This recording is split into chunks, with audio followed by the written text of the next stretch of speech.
All right. Welcome to another streaming session. We'll let that play out. It's cool like that. I'm here. Got a new camera. Well, it's an old camera, retrofitted for this. Um, yeah, today we're going to be doing some purple teaming, which is really just a doing offensive security with defensive security. So we're going to be talking through some of that and how to look at cybersecurity through the lens of both, which is a really interesting concept. But we're also going to be doing a couple of other dives into stuff. I have a list, so it's going to be great. So we're going to be talking about shells. I realized last time when we were doing streaming, not everyone understands shells, how they work. So we're going to dive into some of that and have a discussion, hopefully clear up some of that.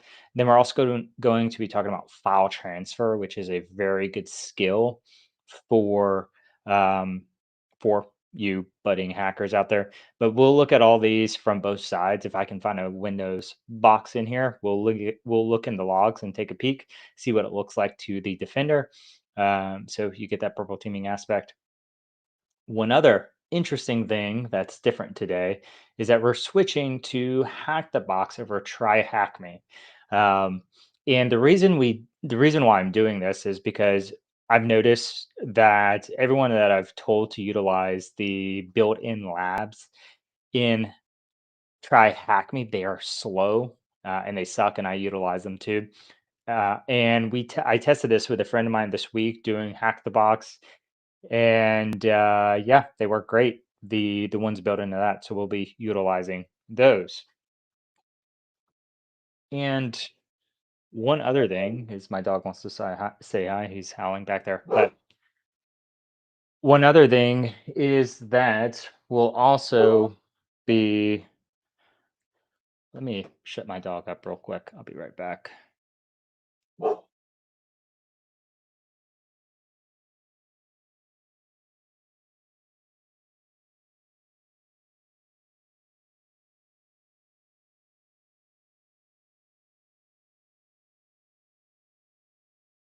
Yeah, people knocking on the door. That's he's doing what he's supposed to do. He's protecting me. Um, I don't even know what I was saying. Oh, the other thing that we're going to do is because I didn't get my workout in the day, we're going to be doing workouts every 30 minutes, doing something, push-ups or sit-ups or whatever, so I can get it in. And you should be getting some sort of movement in too. All right, so let's dive in. Let me share my screen so we can go ahead and get started. And everything's going to be in Cali as always. All right. So one of the other things, oh, the other topic, note taking. Note taking is something that hardly anyone's doing. And I want to make sure that everyone is doing. So I have Obsidian because it's free and we're going to be playing around with it today. I was looking at the notes before I started because I've never used it and it's not very intuitive, actually. A lot of people say they love it. So it must be one of those things that you learn over time. But I was learning about how you link notes, which is what it's doing. Usually, I'm used to the hierarchy of notes, which is how Notion does it, and Evernote, and some of the others. So it's kind of interesting. I don't know what a sandbox vault is. See, this feature lets you explore functionalities without affecting your data. Okay, interesting. Look at this one, linking notes. We know how to do that. All right, we'll just give it a go and see what happens. All right, so we have hacked the box here, and what we're going to be doing is just playing in the normal labs. I don't have a subscription yet. I meant to set that up, and I might have to do that while we're on here. We'll see. I have a brand new account, so if you are just starting out, you can start out with me, and we can grow together on this thing. What I won't do and what I wasn't doing with hack or try hack me was that we weren't doing any new live boxes because I don't want to spoil the fun. So we'll do boxes that aren't they're retired. So down here, that's the proper name, retired machines. So we'll do retired ones only, so we don't spoil it. Um, but it should still be fun. We should still get a ton out of it, and I'll probably be restricted anyways tonight, um, because I don't have a um, a subscription, but I will get one later this week. Welcome from Twitch. Welcome from YouTube. If you're not subscribed, go ahead and do that, and that way you know whenever we're starting up a conversation. But right now, every Thursday, and we'll see how long we do that because I am starting a new job soon, and it may change. So we'll see how that goes, and so we may be changing dates or whatever. But it's all good. And we'll do 3 hours tonight of streaming, so 6 to 9 my time on the East Coast. We may get a little bit go a little bit older over. I can't talk. My mouth stops working with my brain at the end of the day. But we may go over depending on what we get into. And yeah, let's go ahead and get this going. I was trying to remember what this is. This is Obsidian running because of the way I ran it. Let's start a new instance here. And CD downloads. Let's see. It should be what did they say it was? InfoSec Wizard. I must have not downloaded it yet. I thought I saw it download. Oh, there it is, right there. So this is kind of use the same type of syntax to get OpenVPN. It's always the same. You get the file from whoever you're getting it from, and then you just kick it off like so, and you should be able to get in your labs. One of the things I'll probably do today some is talk through my commands a little bit better.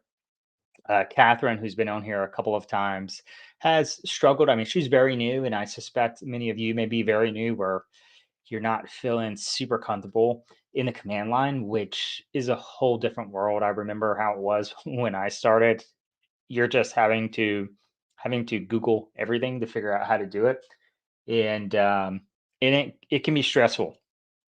So if you have a good command of the command line and you want to ride along with me, let me know sometime, and I'll bring you on the air here, and I'll let you um, work through some stuff so we can see it through your eyes, and I can focus on answering questions and focus on watching you and making and helping you work through stuff, not making you do stuff. Help you work through things. All right, so we got that out the way. Let's move forward and start doing stuff. Let me have a sip of my drink. I was yawning on Tuesday when I was doing the podcast because I was so dang tired. Um, so tonight I have caffeine. Look out.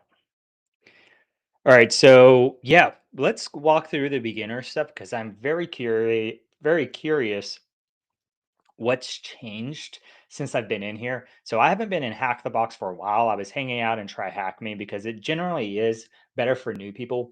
But a lot of the people I've been communicating with and working with, their computers aren't the best, which I suspect is pretty similar to most people who are watching this either now or in the future. And I wanted to find a good solution for them because a new laptop's what 700-800 bucks, and even then it doesn't do certain things well, like Burp Suite.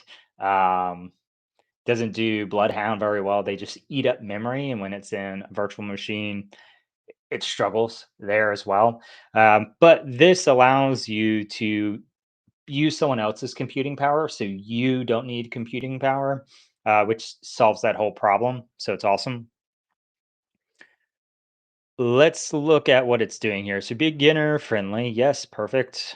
That's what I like to see. Meow is your first target. So we'll be doing some mmap stuff. You should be pretty familiar with that if you've been on our stream. That's like step number one. Follow along with the solution for these exercises with our official videos and write-ups. So this is really good because they didn't have this when I did Hack the Box. It was very similar to offensive security where you just figured stuff out yourself. So that kind of try harder mentality. which rubs some people the wrong way. I like that, but for new people, maybe not so much. Let's see here. Before you need to connect, we suggest using the pawn box. So that is the pawn box or pawn box is what I'm talking about, where you can utilize one of their machines, their computing power, and it's just like a VM, an EC2, uh, probably an EC2. I don't know what their backend is, but it's like a virtual machine.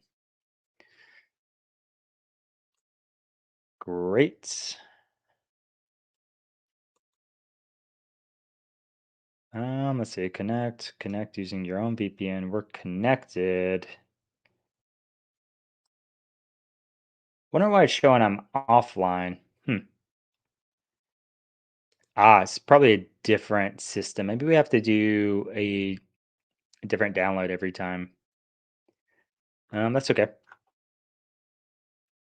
What was the name of the file? So we'll just do the same thing. Open VPN. Oh, and a trick for you, if you don't know, you're not familiar with the command line. Let me show you a couple of fun little tricks. That you can do to save you time. One is the up and down arrows on your keyboard when you're in a terminal. I have something in my teeth. That's why I'm making a weird face. Um, and you can go iterate through your previous commands, which is very beneficial. So you don't have to type everything, uh, only new stuff. But even then, you don't really need to because you also have tab complete. So you'll see in your command line when you type something like it just has to be unique, right? So if I do in and I did tab, we can see everything that starts with an M. We can see it's giving me a suggestion based on a previous command. Um, hey, thanks. Thanks for joining. We can do in and we do M, do tab, it narrows it down. So it's basically narrowing down your command as you get more and more unique. As you can see, there's not a ton of A's in here. So if we did A, it auto completes automatically because there's nothing else that's unique. PowerShell is very similar in Windows. Um, but the ability to see your history on the screen like this, the ability to do tab completes is fantastic. Like tab complete also doesn't just work for binaries and utilities in the window in the terminal. It also works for paths, which is also very good, even better in my opinion, because the paths can get unwieldy sometimes. So, for instance, say we're looking for a word list because we want to brute force something, right? Kali has some built in, and we want to get there, but we just have to navigate, and it's pretty lengthy. I think it's like five directories in, five levels in, so it could take a while. So it'd be like so we can start with user. You see that tab complete? It finish it because there's only one user at the root directory. We do share sh. See, tab complete, done. Word lists. I only type WO there. So you can see it's just all about uniqueness when you're doing this. Uh, and it's just a way to speed things up, right? Some people like my dad, he can't actually type. He does the pecking thing. So this helps him out. But even with me, I tab complete everything because, well, speed is key, efficiency is key. That's why, as cybersecurity people, we write code is to be efficient. So you start learning tricks, shorthand to help you move about in here. And again, I just wanted to point that out to help people who aren't familiar with it. So you can start getting moving along a little bit quicker. Okay, back to what we are doing. Switch point one. Trying to remember if he was in here last time, but yeah, thanks for commenting. I'll throw that up on the screen. I need to get like a plugin where I can have it automatically throw up on the screen. That would be nifty. But alas, I'm not that cool yet. I try to improve one thing at a time every time I hop on camera. This time, as you can see, the lighting is a little bit better. I have a plant. You can't see it. Oh, yeah, you can a little bit. There's a plant there. So try to get a little bit better every time. So this, I guess, not as distracting, maybe. Um, Let me blow this up. Let me know if you can't see this. Whoever's on Twitch, just let me know, and we can zoom in even more for you. So we're gonna go. Actually, I need to do an ls. So open VPN should be something starting point. There we go. All right. So now we should show up where we have access. It should allow us to spawn the machine momentarily.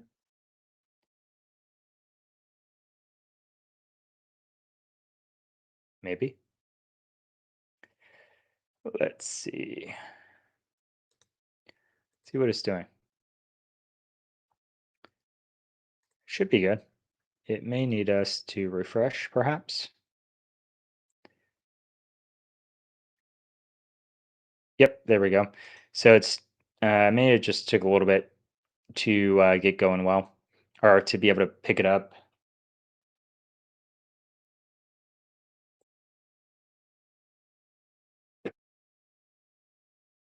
So hopefully I'm not boring you with these explanations. Hopefully they're helping. At least it'll help someone else when they get in here. And it looks like some just like really easy. It's a bit small. Thank you. Were you in here last time, Switchpoint? I didn't know if you had stayed or left. Let me zoom in on the screen as well. There we go. How's that for you?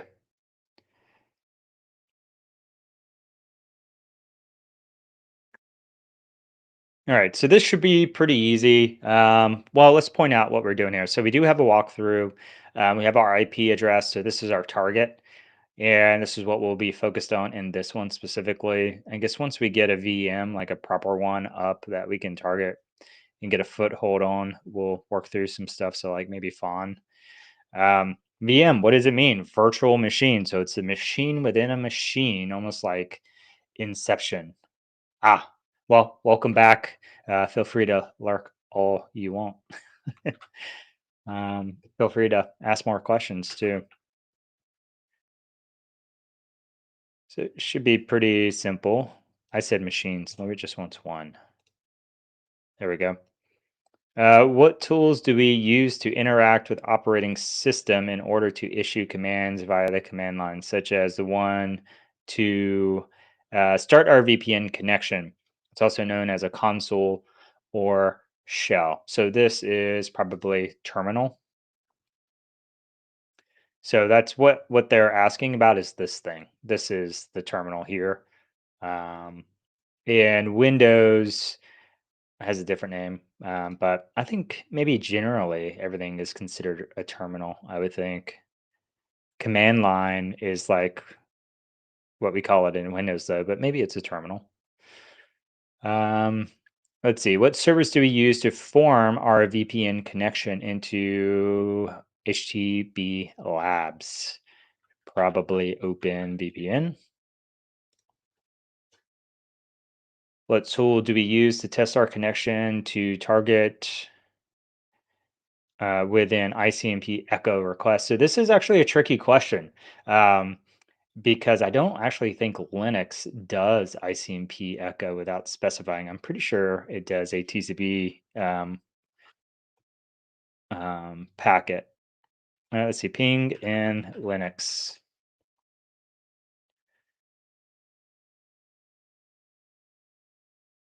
Let's see. It's one or the other. One of them's TCP, one of them's not. Let's see.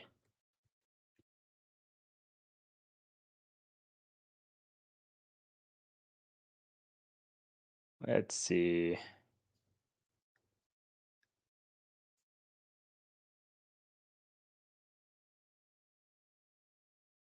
I thought one of them was TCP. Am I just making stuff up?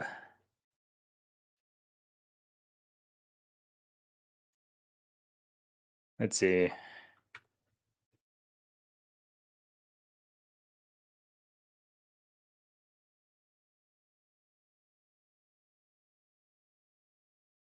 I haven't to look this up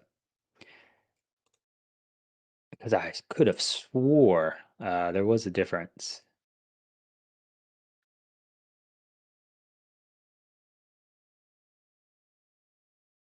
Let's see if they have a different command for it. You see ICMP.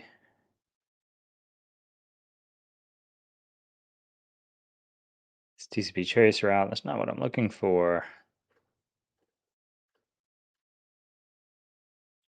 Well, my brain's half dead, so not surprising. I could have swore there was something goofy. I know you can do a TCP host discovery in Nmap, but that wasn't what I was thinking about.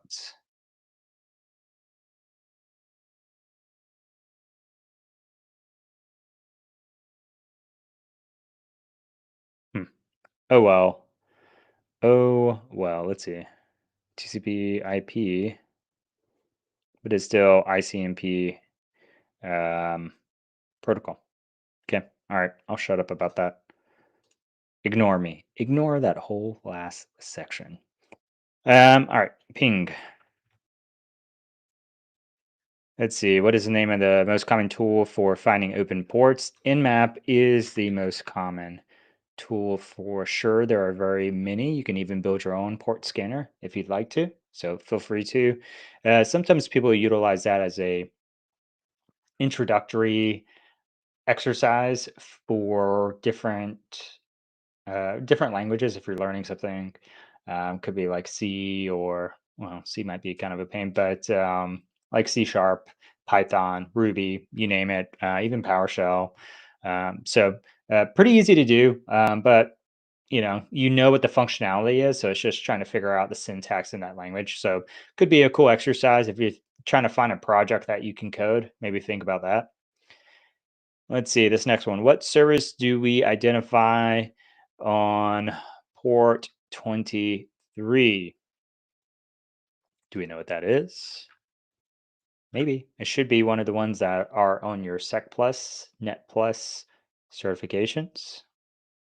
What username is able to log into the target over telnet with a blank password? Ooh, I don't know if I know this one. What ends with T? Not user, not admin, not blank. I don't know. We can Google it though. Root? Guest. Maybe guest? Oops. I don't know why I clicked that one. We're over here. I would say guest is more likely. No, it's root. Oh, because we'll probably have to do this ourselves. So let's do that. So let's pull up our thing. And I keep looking at these because usually I have one. I have one for the VPN connection and then one for everything else. But not today. So 10, 129.143.57. Oh, if I can spell. What's funny was my cousin was doing something very similar in our labs today.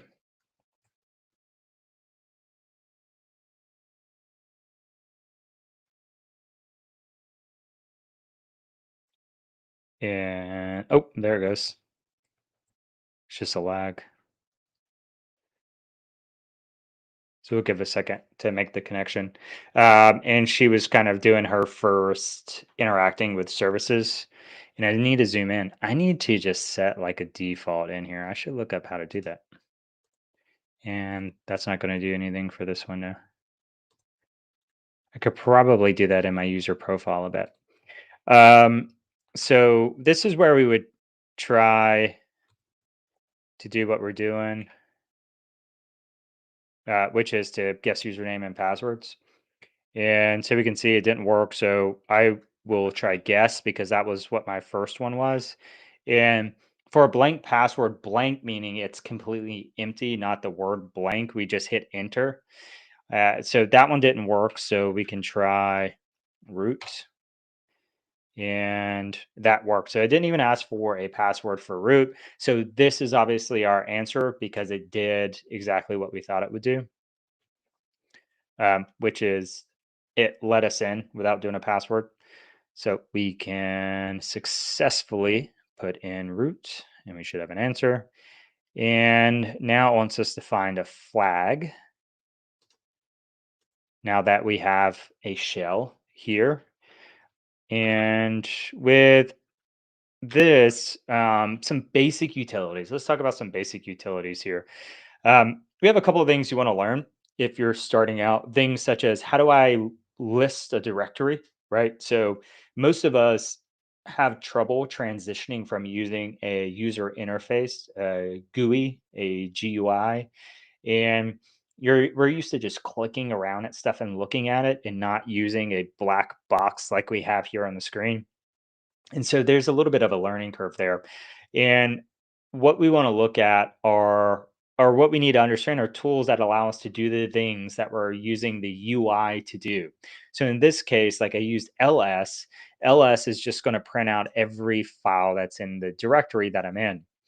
And instead of looking at the top bar to understand where we're at in a on an operating system, right in the file structure, hopefully these words aren't hurting your brain. Hello, Ping the noob. Welcome. You made it. She came back early from class. I was talking about you actually, talking about how you were doing this today. Uh, was it today or yesterday? One day in your labs where I talked to you on the phone. Um, but yeah, so we really want to figure out how to make that transition in our brain, and you might want to start with taking notes, right? And so we can start by jotting some of this down, and I'll show you how I take notes. Um, when I'm hacking, when I'm learning. So maybe it'll help you. You can take your own variation of that. So let me show you some utilities that you can use. So ls is one. So that is going to list everything out here. If you do pwd, it means print working directory. So where am I at in the file structure in the command line? Cat is how we have it print out a file. And it will print out, well, pretty much any file. It won't print out a directory, but it will print out a file. So right here, we can see we have flag.txt. I'm assuming it's a text file because it has a .txt extension. And so we can print that out. If we had, say, a binary like calc.exe, we can print that out. But what we're doing is printing out the binary itself, which isn't necessarily human readable, except for some pieces of it. There are human readable text inside of a binary, but yeah, so it's meant to print out whatever that file is. So let's do that with flag.txt. Hey, Kat, feel free to tell me to make stuff bigger or whatever you need to do to be able to understand what's going on here. All right, so when we print it out, I can just right click and copy to paste it in here and submit the flag.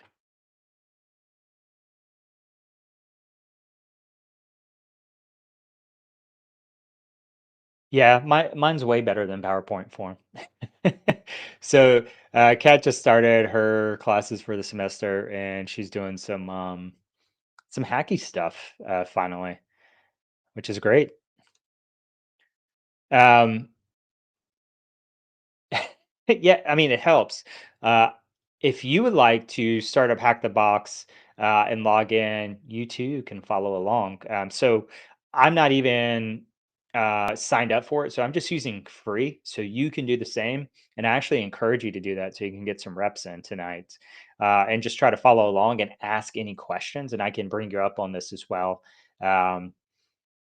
to hop on here, and you can share your screen if you're struggle bussing. So. Um, yeah, let's talk about Obsidian real quick. So I was trying to play around with it again. This is a new one to me, which is fine. And what we want to do is start taking notes here. I'm just get cleaning up real quick. And so like an example cheat sheet here that we could think of. So this is a canvas. I don't know what that is, but okay. Well, an example could be Linux cheat sheet, right? Command line terminal cheat sheet, perhaps. So Linux terminal cheat sheet. And what we can do is we can list out those commands that I was talking about so that, well, you can refer back to them, right? Because the problem is there's so much information for you to memorize and for you to learn that if you don't have notes, you're going to be struggling even more so than you already are. Believe me. So what we can do is list them out. Do so we want to say what it is and then list what we're getting. Print working directory. If you don't know what that means, you could. I would definitely write it in a way. So this is what I told Kat. I said, take notes and write it in a way that 6 months from now you understand what you wrote. Because some things like attacks, I have this huge um, like note-taking system full of attacks that I utilize from all my exams. So like OSCP, OSEP. I was working on a web one as well. And I might not see these attacks for a year or two. And just because I don't need them. But I need to remember how to do them because maybe I just come across a situation where they're going to work. And I'm like, oh yeah, I did that on that exam. Let me find my notes where I did it, and I need to be able to quickly look at it and say, like, within 5 seconds, understand how to do the attack again, so I can follow it step by step and recreate what I did 6 months, a year, 2 years ago. So that's what we want to be doing with this. If you don't understand it, if you look at it and you say, I don't know, do better notes. Write better notes. So print directory, aka list everything in the current directory. Now, something else you may want to think about is that every utility has switches, has additional commands you can do. So for ls, for instance, we could say ls, well, not this. This goes under here. I'm sitting here talking and I'm not good at multitasking. So ls lists everything in the current directory. So ls has a bunch of additional things you can do. So tac la you should get familiar with because it's fancy. It will keep bringing this one up. I should have started it in a different window. Ls tac la. Darn it. The session probably closed on us. It's okay. Command Shift T. So ls tac la prints everything in here. So it's an advanced version. So we can see hidden files. So all these files with dots, they're hidden files. Let me zoom in. All right, we're about to. I hate having to do this every time. We're about to go look up how to do make this as default. But anyways, so a couple of things that are different is that are a couple of things that are different are there we go, proper English for you. Uh, these dot files, we didn't see them before, and I can show you the difference here. So here we can tell that there's a lot less information listed out here than the previous one. So there's no dot files, hidden files in Linux. One other thing is that we don't see permissions when we just do an ls. So these are really important. This is a really important switch to apply to ls so that we can see everything. So a good use case is if we're attacking a system and we're looking to see if there are any SSH files so that we can utilize to log in. We can only do that with a tac la because they're hidden. The SSH files, it's you're in the user directory, it's .ssh. You go in there, and then there's all your files. So it's important. And then a lot of times CTF things like this, they'll hide files from you, and if you're not looking there, you're going to miss stuff. And attackers may hide stuff too. So as a defender, you may need to know that. And now you may be wondering, well, what does LA stand for? So if you ever want to know what commands are available, you can just do man pages, man ls, and we can see everything that's available. So A stands for all, and you notice here it says starting with dot. Do not ignore entries with dot. Okay. And then L was the other one. Welcome, all new people. And L is use long listing format. So that's what we saw, all the long stuff. So this is a really good one. So we can say tag L equals long format. That just do dots? I guess so. Tag A equals all. Get shows hidden files. And this one shows permissions. So that's why we cared about them. So we wanted to make sure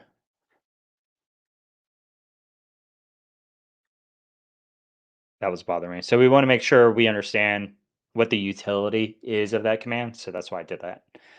Everything making sense, hopefully.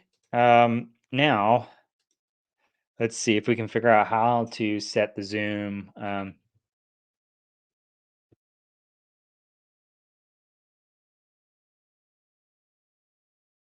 Let's see what it says.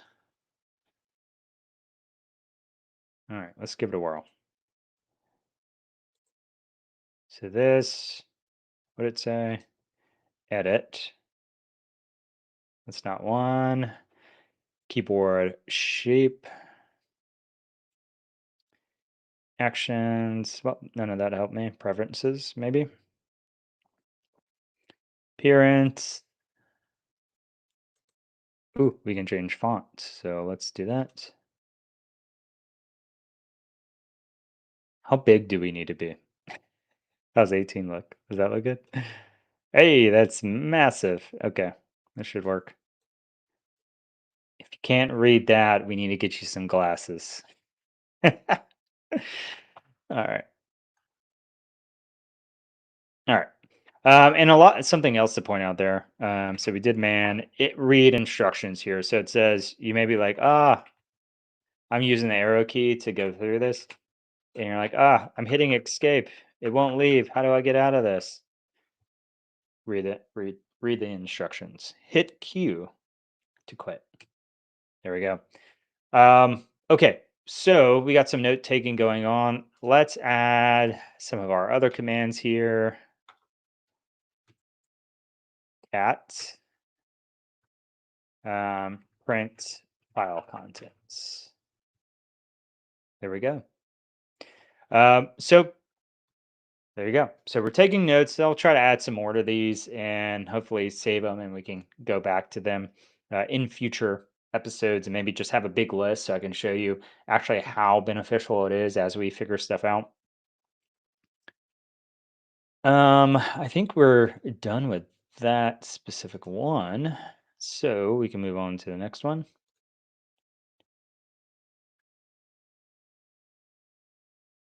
Let's see. Find a new machine.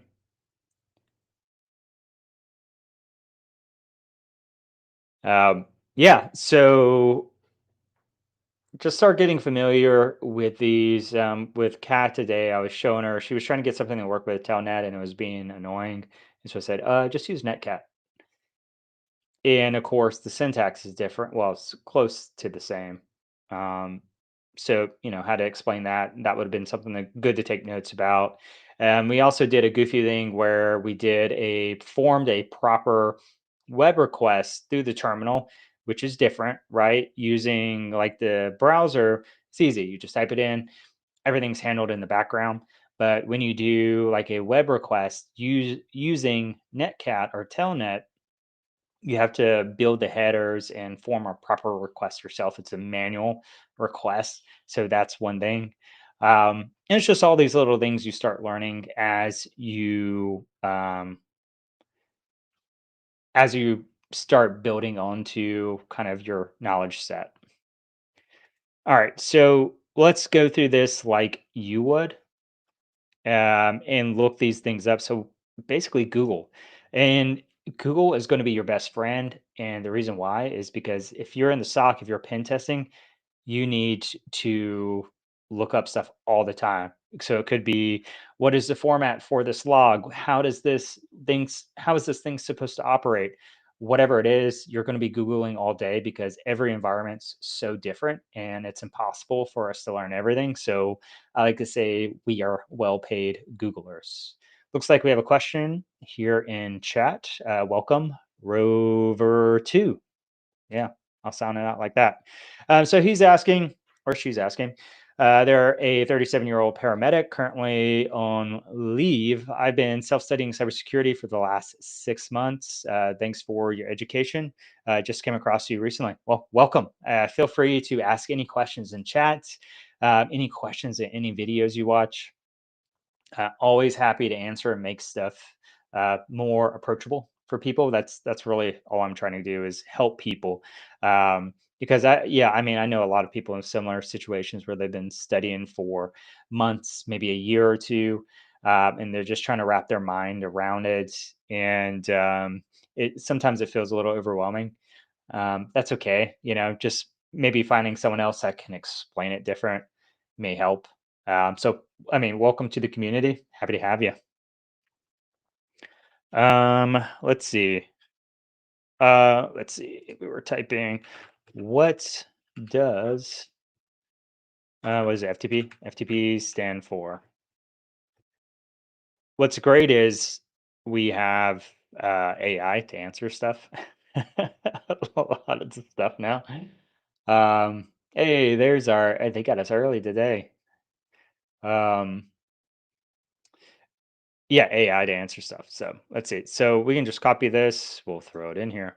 Okay, we've had 30 minutes. It's time to do some push-ups, some physical activity. So for those of you who missed, I missed my workout today and I'm hanging out with you. So I have to get it in while we're doing the stream and I'm trying to do something every 30 minutes. So uh, do some air squats or something if you can, whatever you can do, and do a little bit of movement for a minute and we'll get right back to it.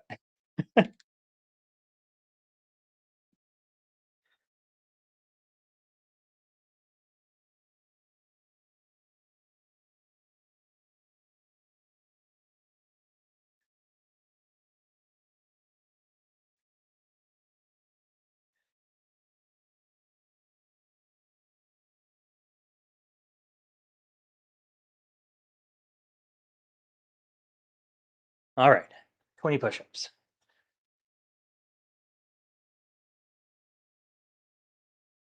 All right, Rover has been using AI. Yeah, Cat has also been using AI. Try hack me, Google cert.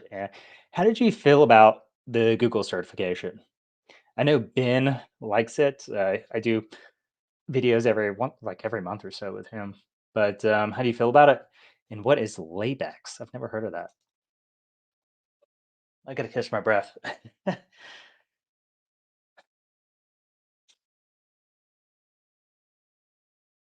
Oh, interesting.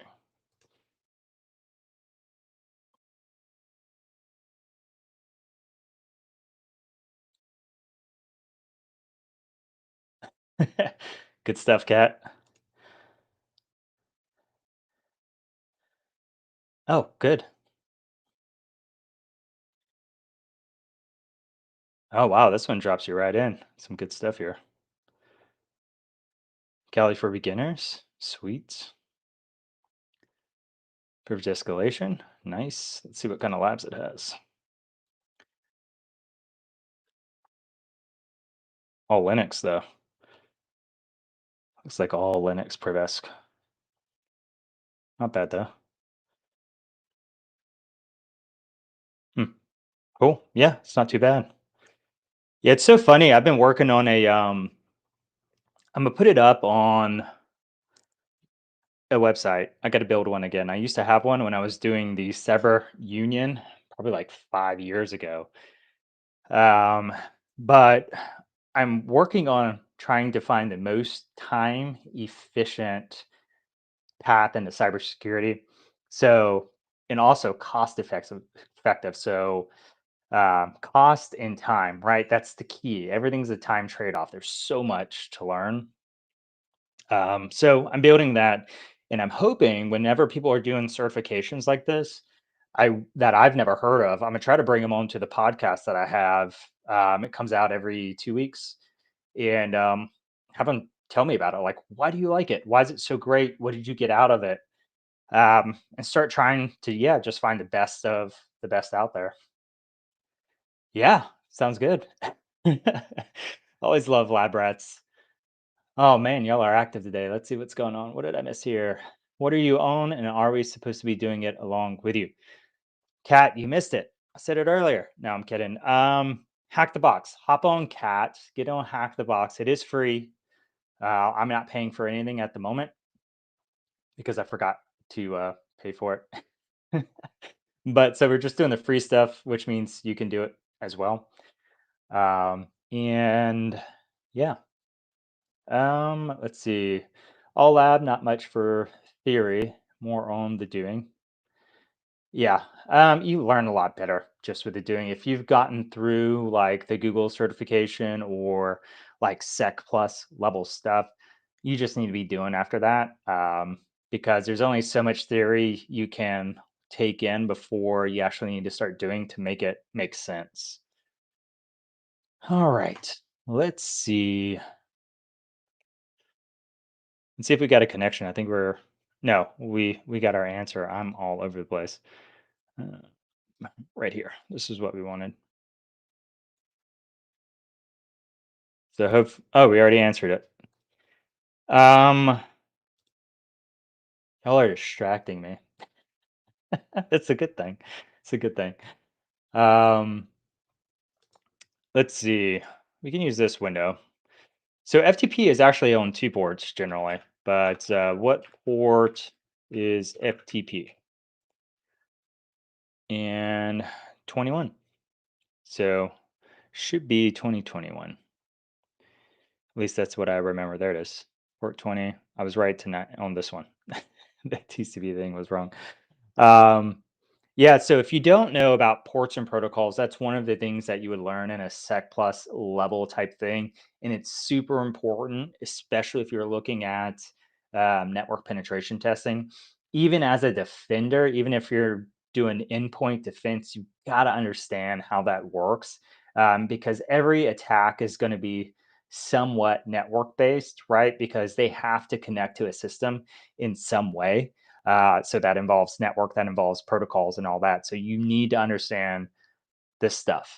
I mean, there's not a ton to it. Once you get your mind wrapped around how it works, you're golden. Let's see. We got some more comments in here. Ah, good. Yeah, good Rover. Get in there and do some stuff. Um, 21. Yeah, sometimes it does feel overwhelming. And you're like, you just find other things to do instead of spending time on the hard stuff.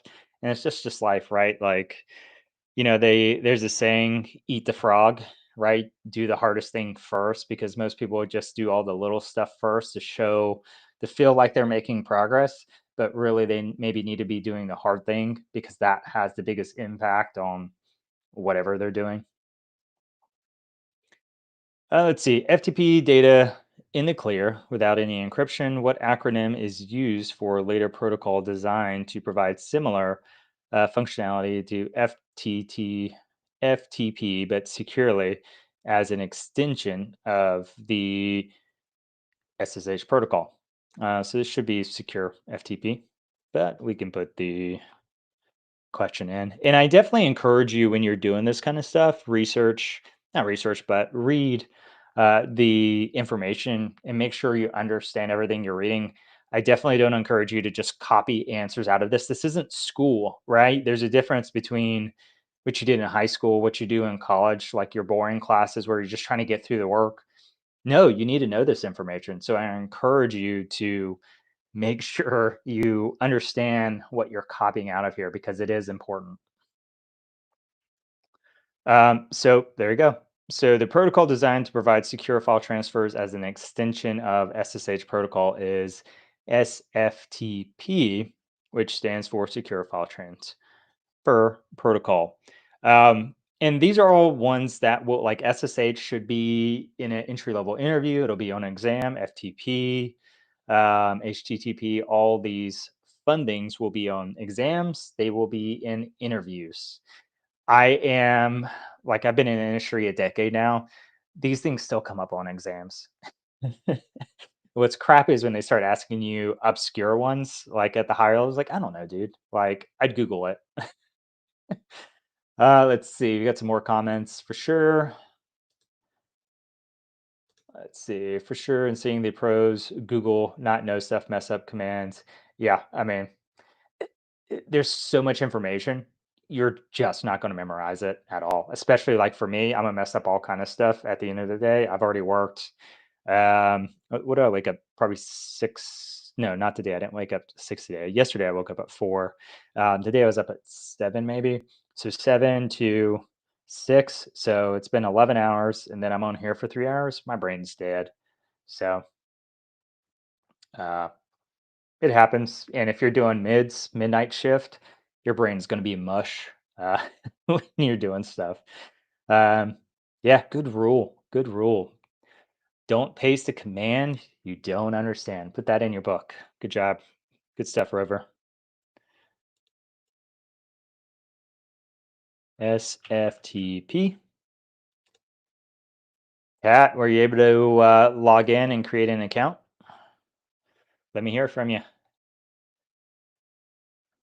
Let's see. Test 4. What is the command we can use to send an ICMP echo request to test our connection to the target? So we did this earlier. We should all know this answer. And we got someone. Yep, they do ask questions. And it's in cat's name, ping. We're going to be pinging. And one of the fun things you can do is you can do like packet captures to see what your traffic's doing. That's a whole nother level. That stuff hurts my brain. I hated it. I did an exam. Which one was it? GCIA. It was all at the packet level. But what people don't realize is that all this network activity that we're doing typically, there's a whole bunch we don't see going on under the hood. Like the applications are just handling it and we don't have to see it. But if you're looking at it from a defender's perspective, you need to understand how all that works. Because from an attacker's perspective, you're abusing them or using them in weird ways. So you have to understand the protocol to be able to do that. We are just at the starting point, Kat. So I think top left should be where it's at. Um, this one is Fawn, FAWN, right there. That's what we're on. All right, let's see. From your scans, what version is FTP running on the target? So we have a couple of things we can do to get this version. A couple of different ways, and I encourage you as you um, start working and building your knowledge base. Again, list these things out. Let's actually go and jot down what we do. So we can say add ping to our list. Let's see, ICMP echo request. That doesn't really mean anything to us though, right? Okay, that's textbook answer. What does it do? Host discovery, right? Host discovery, tell if a host is up. Okay. So, I mean, there's caveats to everything, but generally that's what it's used for. Some organizations actually don't allow ICMP traffic. Doesn't really do a ton, but whatever. So we'll do that there. And it's also asking us to do a scan.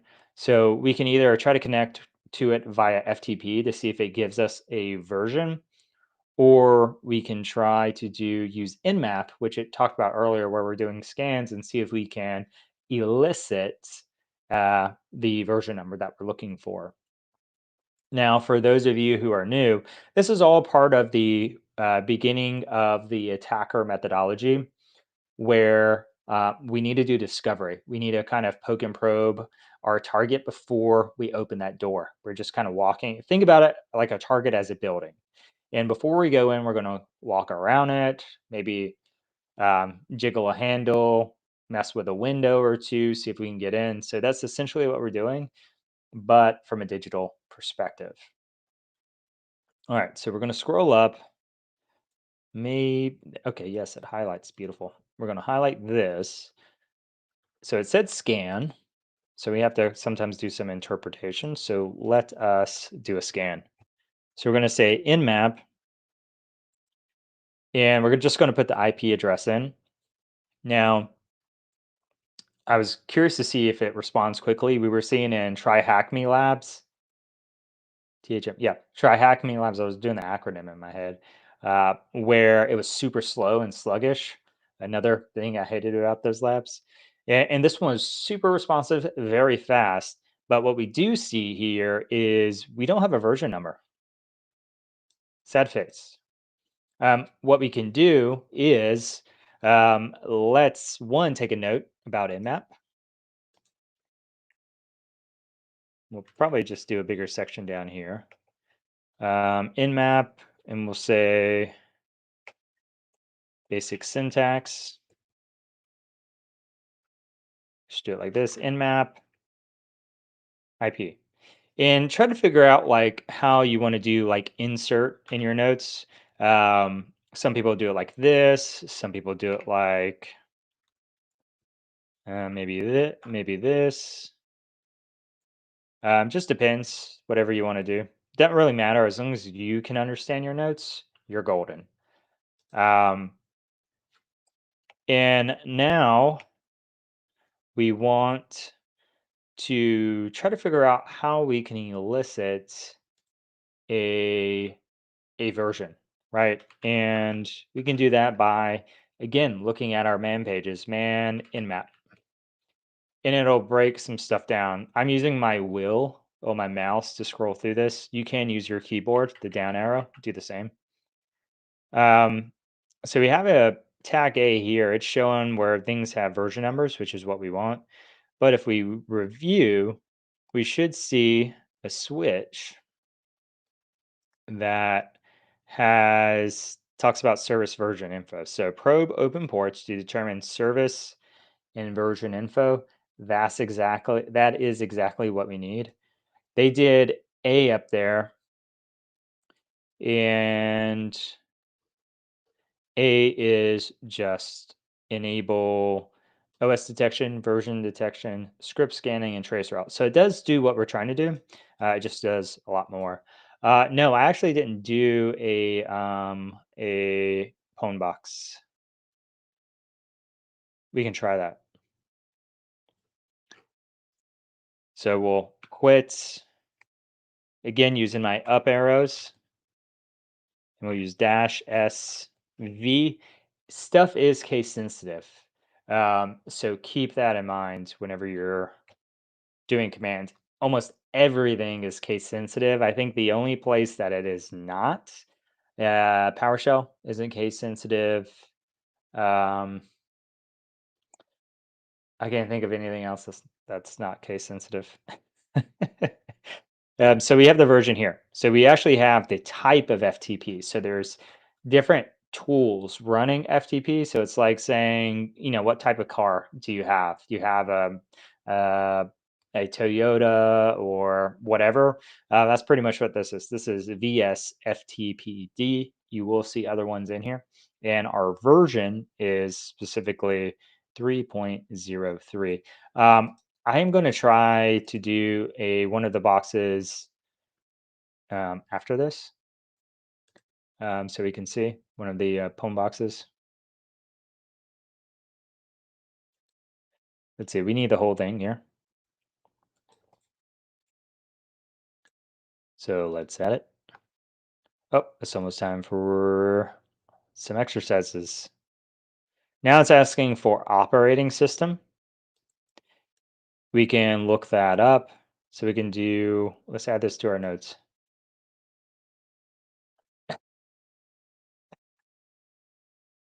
It sounds like the kid from Talladega Nights. I don't know what the word means, but I like it. Um, let's see. Switches. So we'll do SV, and this is going to be version. Version enumeration. Now let's see if we can find one that says operating system. Um, actually, let me guide Kat through this real quick. Bring her up. The speed. So basically, what you need to do, maybe, see if it'll let me. So we're at the home page. Follow along, Kat. We're at the home page. I click starting point over on the left, and we scroll down here, and now we need to see how to do an attack box. So here we just click this left box here that says free 2 hours of phone box, upgraded VIP for unlimited access. So I don't know if there's just 2 hours period, 2 hours a day, or whatever, but 2 hours should suffice for the rest of the stream, really. All right, so we're at was it the bottom of the hour? Is that how fancy people say it? Do a little bit of exercise and we'll be right back. I'll try not to breathe hard in the mic when I'm done.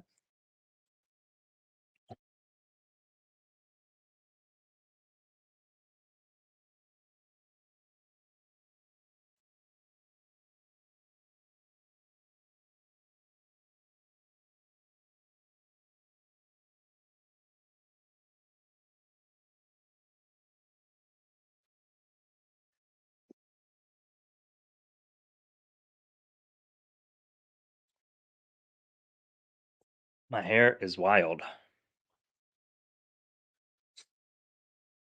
Ooh. All right, did you get well, whenever you get back, you're probably doing wall sits or something, but see if you can get the connection to work. All right, back to working through it. So we do want to see if we can find something that says operating system. And again, we can ask ChatGPT. It actually does pretty good now. It used to hallucinate really bad, but it's not so bad anymore.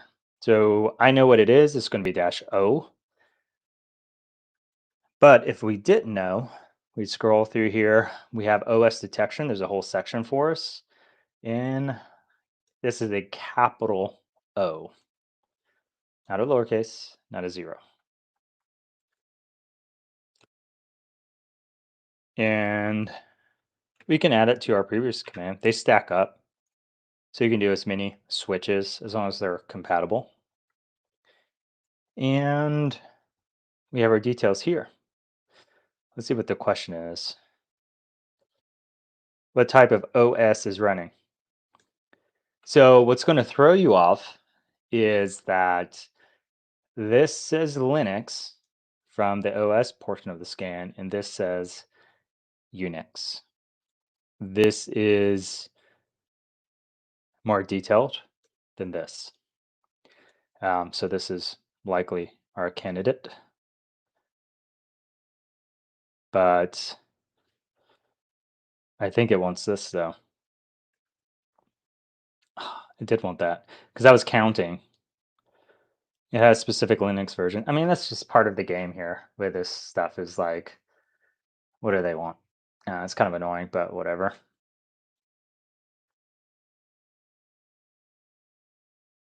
Kat is asking, what does FTP stand for? Yep, that is your first question. You got it. So keep working through it. Okay, good. Good. You should be able to catch up. Trying to think if I could buy you time to catch up answering, but I don't know. We only got a few more here. Then we can play around with some stuff. Let's see. What is the command we need to run in order to display the FTP client help menu? So I think this is asking us the dash H, maybe. Usually, a lot of them, if a lot of them use a dash H switch for help. But in this case, if we don't know, we can just do man. Yeah, yeah, I think you're right. But what I'm trying to do is just make sure people, like I'm teaching you how to fish. So that's the approach I'm trying to take tonight. Yeah, you will be a fisherman cat, fisherwoman. Let's see. So we scroll through here. We're looking. Oh, display help to standard out. This is dash question mark. Look at that. It's different. I was expecting a dash 8 or H. Wow, I can't talk. So let's give that a whirl. Oh, it already had it in there. I didn't know what it was asking. So FTP dash question mark. Bingo. We're doing so good. We're moving along quickly. Welcome if you just joined. Feel free to ask questions in the chat. If you like what you see, feel free to subscribe, follow, whatever the fancy word is for wherever you came from. Dang, I'm not streaming to LinkedIn. What a shame. Let me see if I can add that real quick. Nope. I'll figure that out later. Boo. There we go. We'll leave that there. Let's see. What is the username that is used over FTP when you want to log in without having an account? So we can just Google this. Usually, I think it's like guest or anonymous. Oh, I bet that's what it is, anonymous. But again, we can ask Google what this is. And it says right here, when you want to log into an FTP server without an account, you can use predefined username, typically FTP or anonymous. I will say one of the most powerful things you can do is just default credential guessing when you're doing a pen test, because you'll be surprised. Pretty much any microcontroller is going to have the default credentials. Most printers have the default credentials. Um, People just forget. I mean, you may even look up and get on the networking equipment.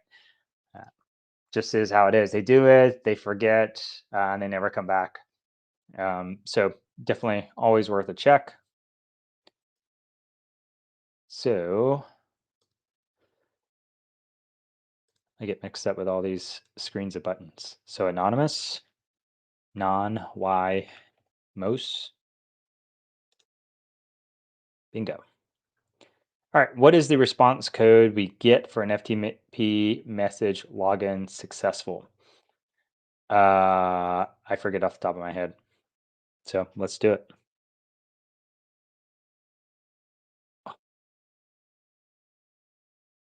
I did a paste and pasted the actual question.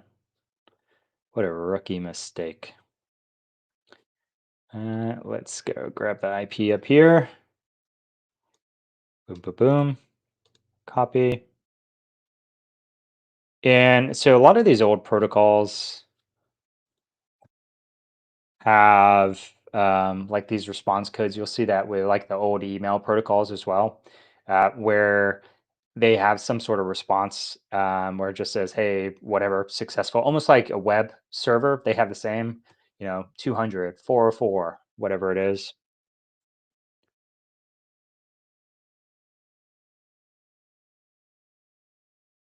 So this is what they're talking about here. So we can see the response is 220 is probably a successful connection, I imagine is how they describe that one.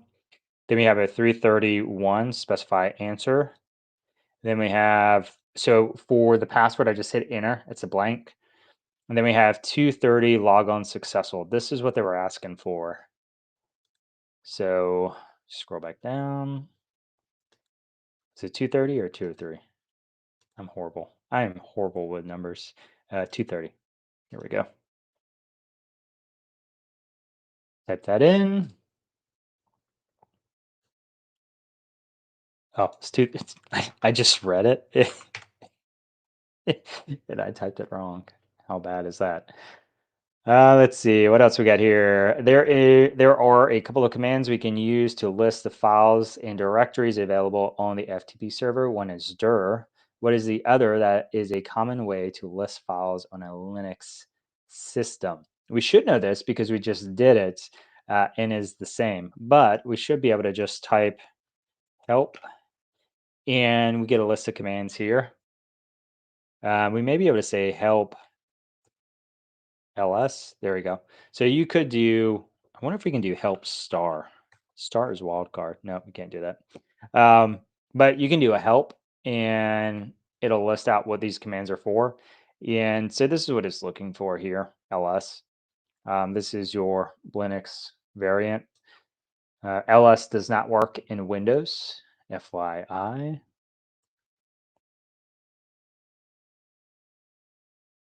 So next question is, what is the command used to download the file we found on the FTP server?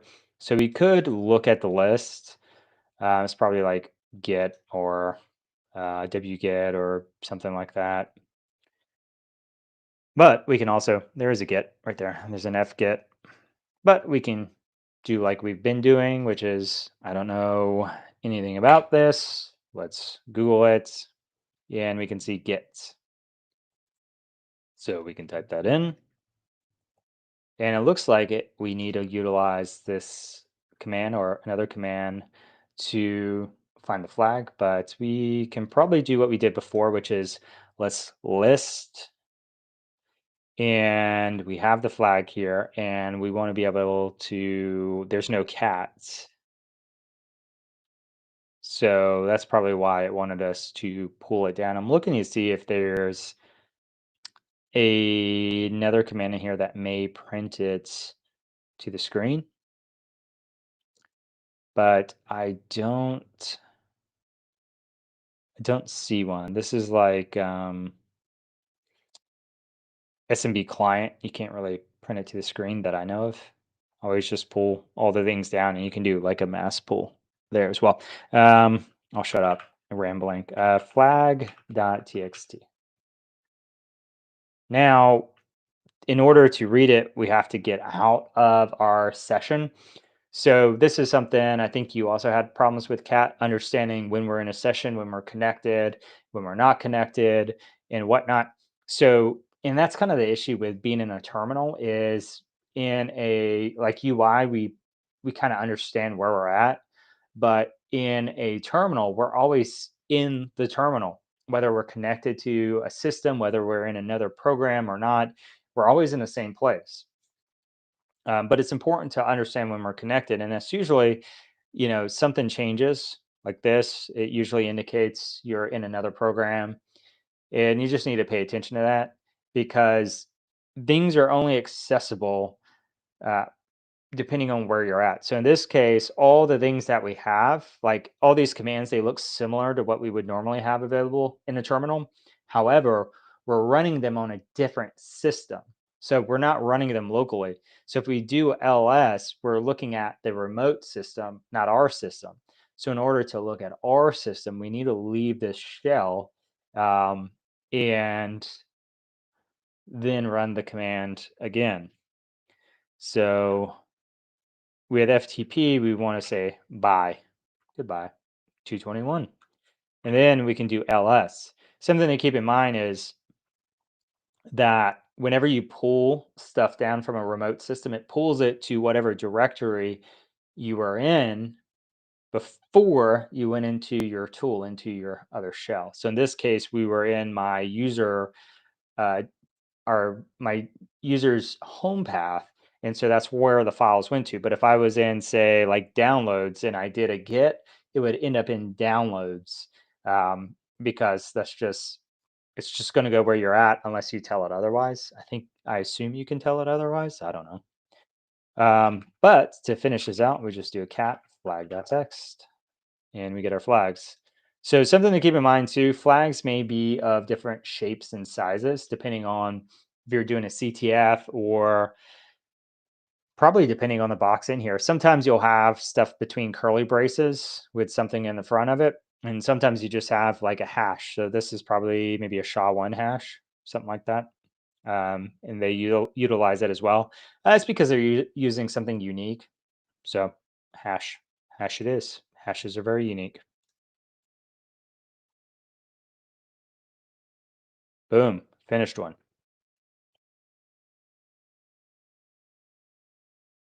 So cute, cute little Bambi.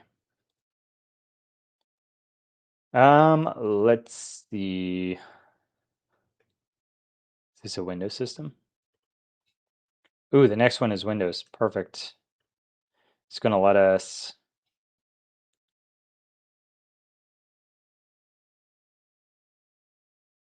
It's gonna be the same junk. I was hoping they'd do one where we got a shell on something.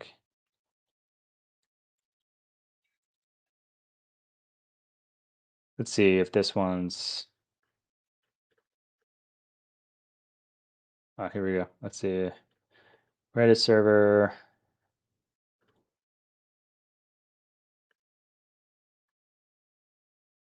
Not that one. Let's look at. I'm trying to remember. Let's look at let's look at some tracks. What I'm gonna try to do is find a system that we can play with because I want to talk about transferring files. I want to talk about our different types of shells and the payloads like we would do with Meterpreter or excuse me, even an nmap or not nmap, a netcat payload.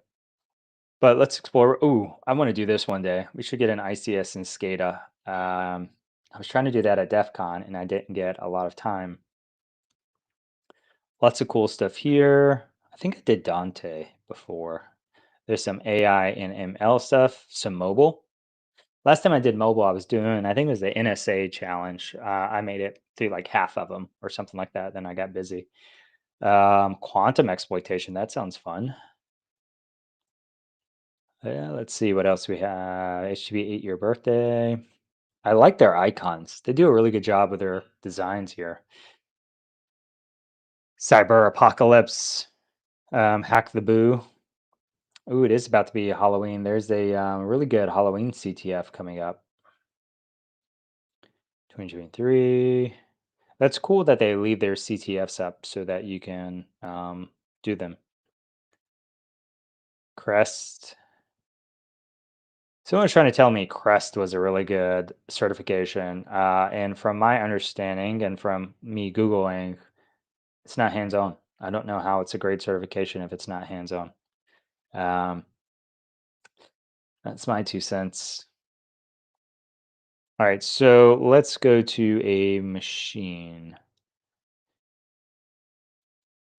Let's see, ready to hack your first machine. Machines are virtual environments designed to simulate real-world systems and vulnerabilities. Our staff picked a machine for you to start, and we will show you how to hack it.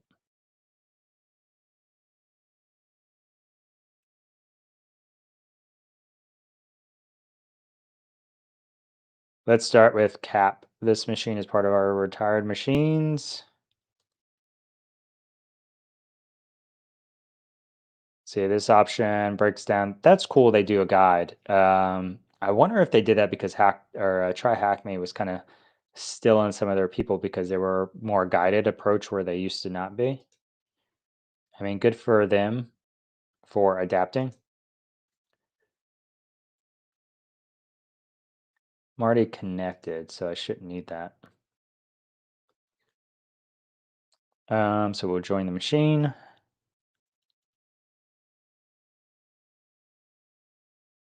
Can I exit? Hang on. I don't want to do this. I want a, yeah, I guess we could do a Linux machine. Didn't hurt as long as we can get on it.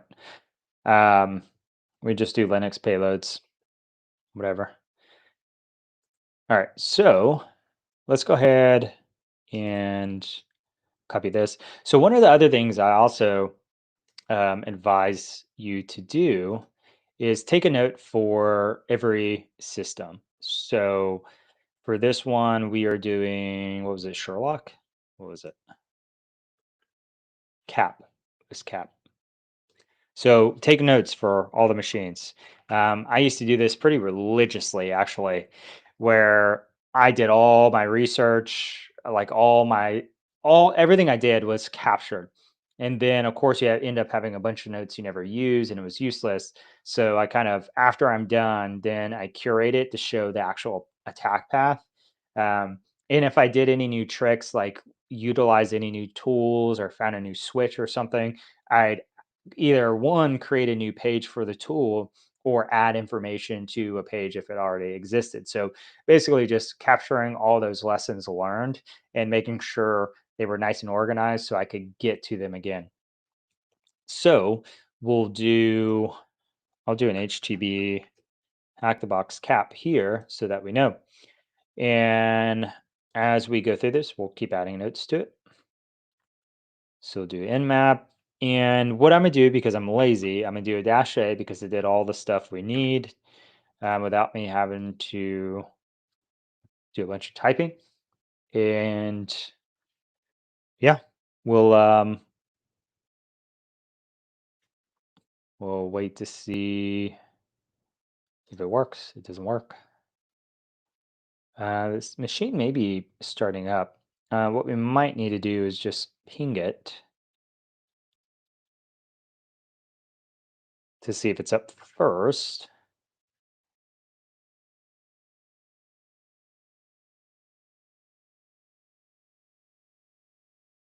The problem is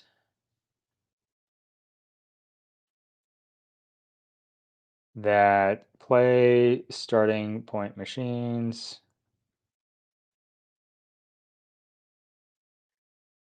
I don't know which one I'm supposed to be doing.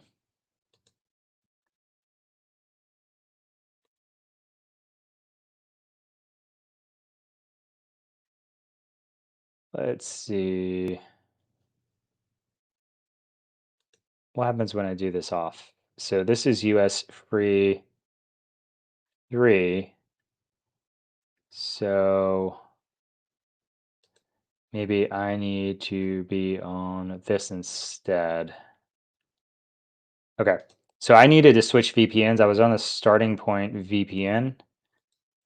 So we'll switch it up real quick so that it works, and then we'll be good to go. After we get out, so we just need to use the lab one here, and then we should be able to join. And kind of, hopefully this is the answer. We'll see in a second, just to confirm.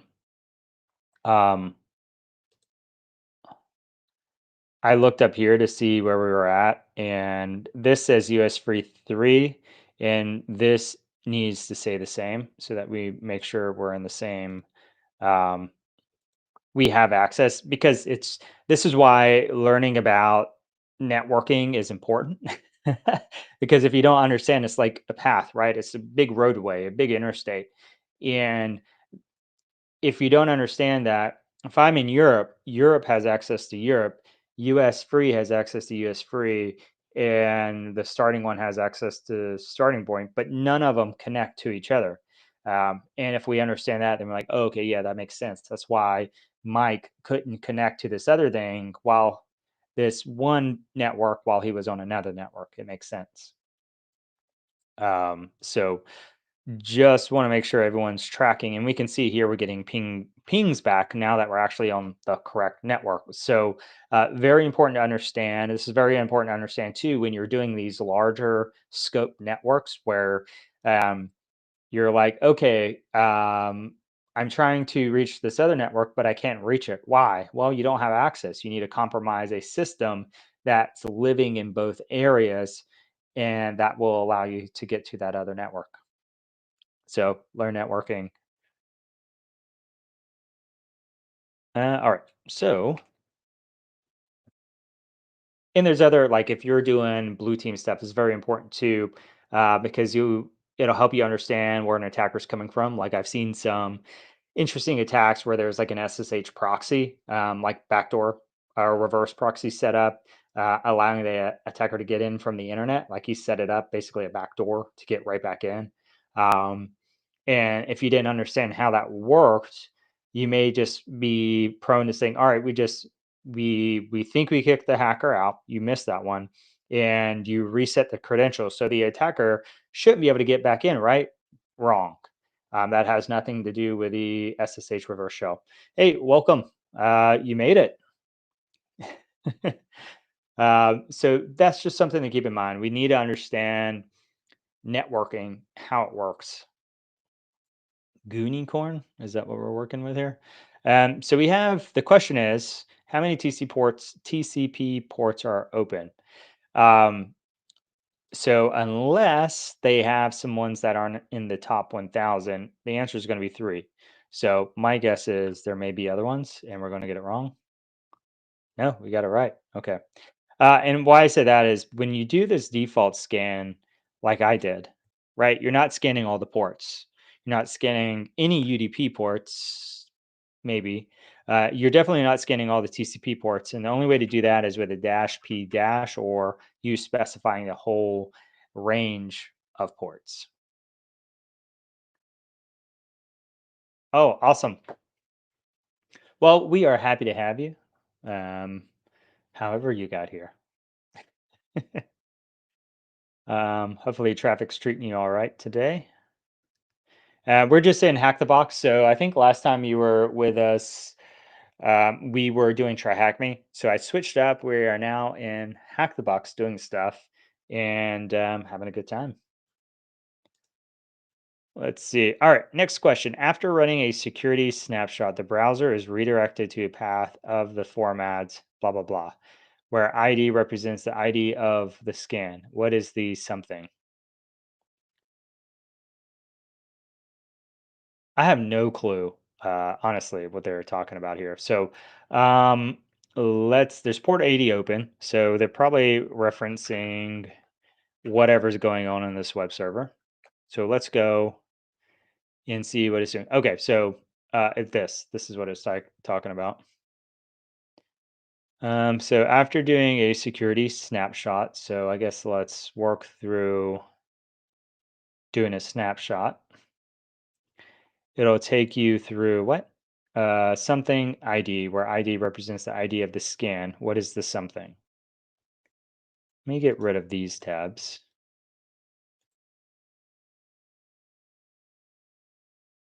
Um, Data,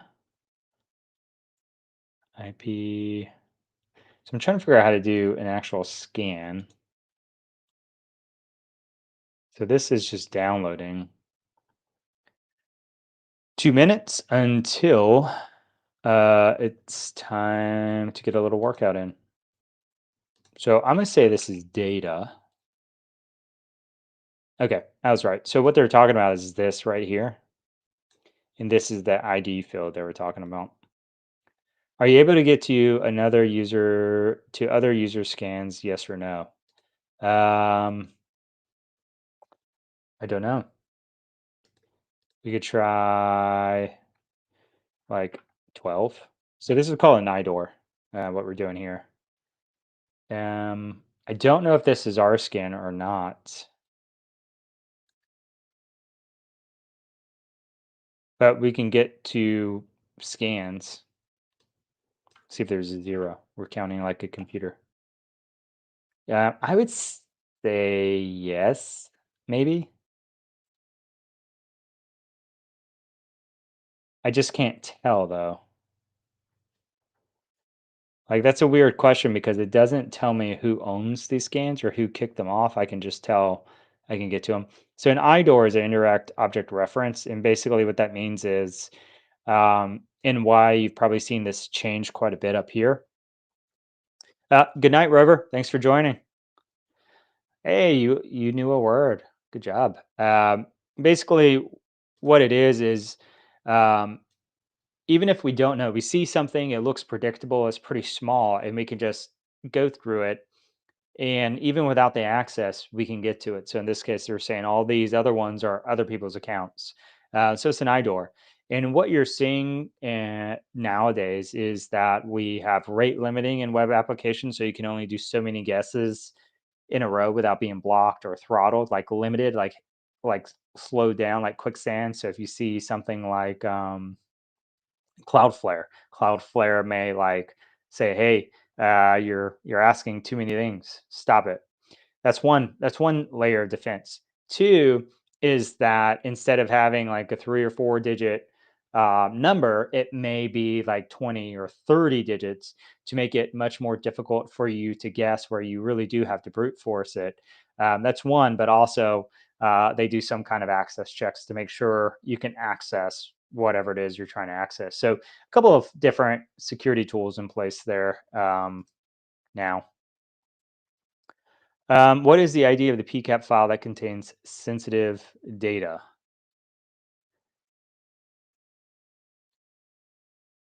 I don't know. Um,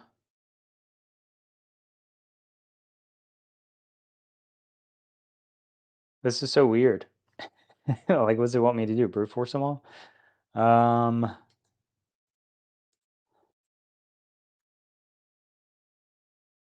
0 maybe?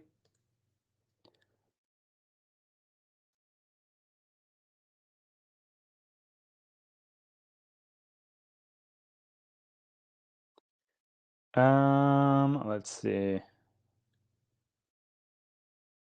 So I think I did that really fast. Basically, what I did was I just pulled down the PCAP and then I opened it up in a tool called Wireshark. And then I just followed the TCP stream to see if there was anything in there. Oh, Warzug. Oh, lovely. I remember that. I remember that from my OSCP days. I don't see anything in here um, specifically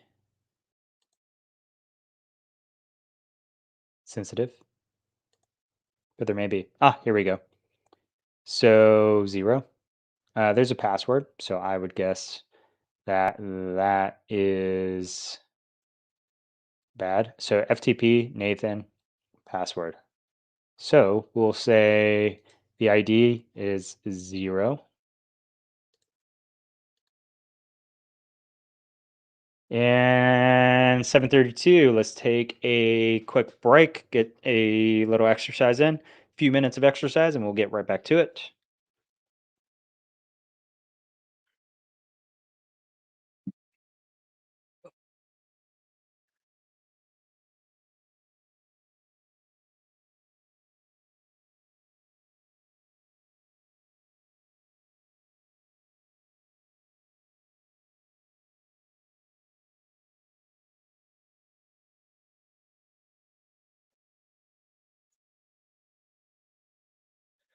Ooh, some little bit of jumping split squats. It's like a IRL security guard who is done with questions. Was that me? Like, security guard, go get a workout in. Oof. All right, if you're new, make sure to follow whatever platform you're on and connect. Leave some comments. What did you like? What questions, what things are getting in your way of being successful in cyber? Ooh, I feel like I've been watching cops after I do a workout. Let's see, which application layer protocol? So this one's going to be, I think, FTP because we did see it in FTP. Yeah, that was it.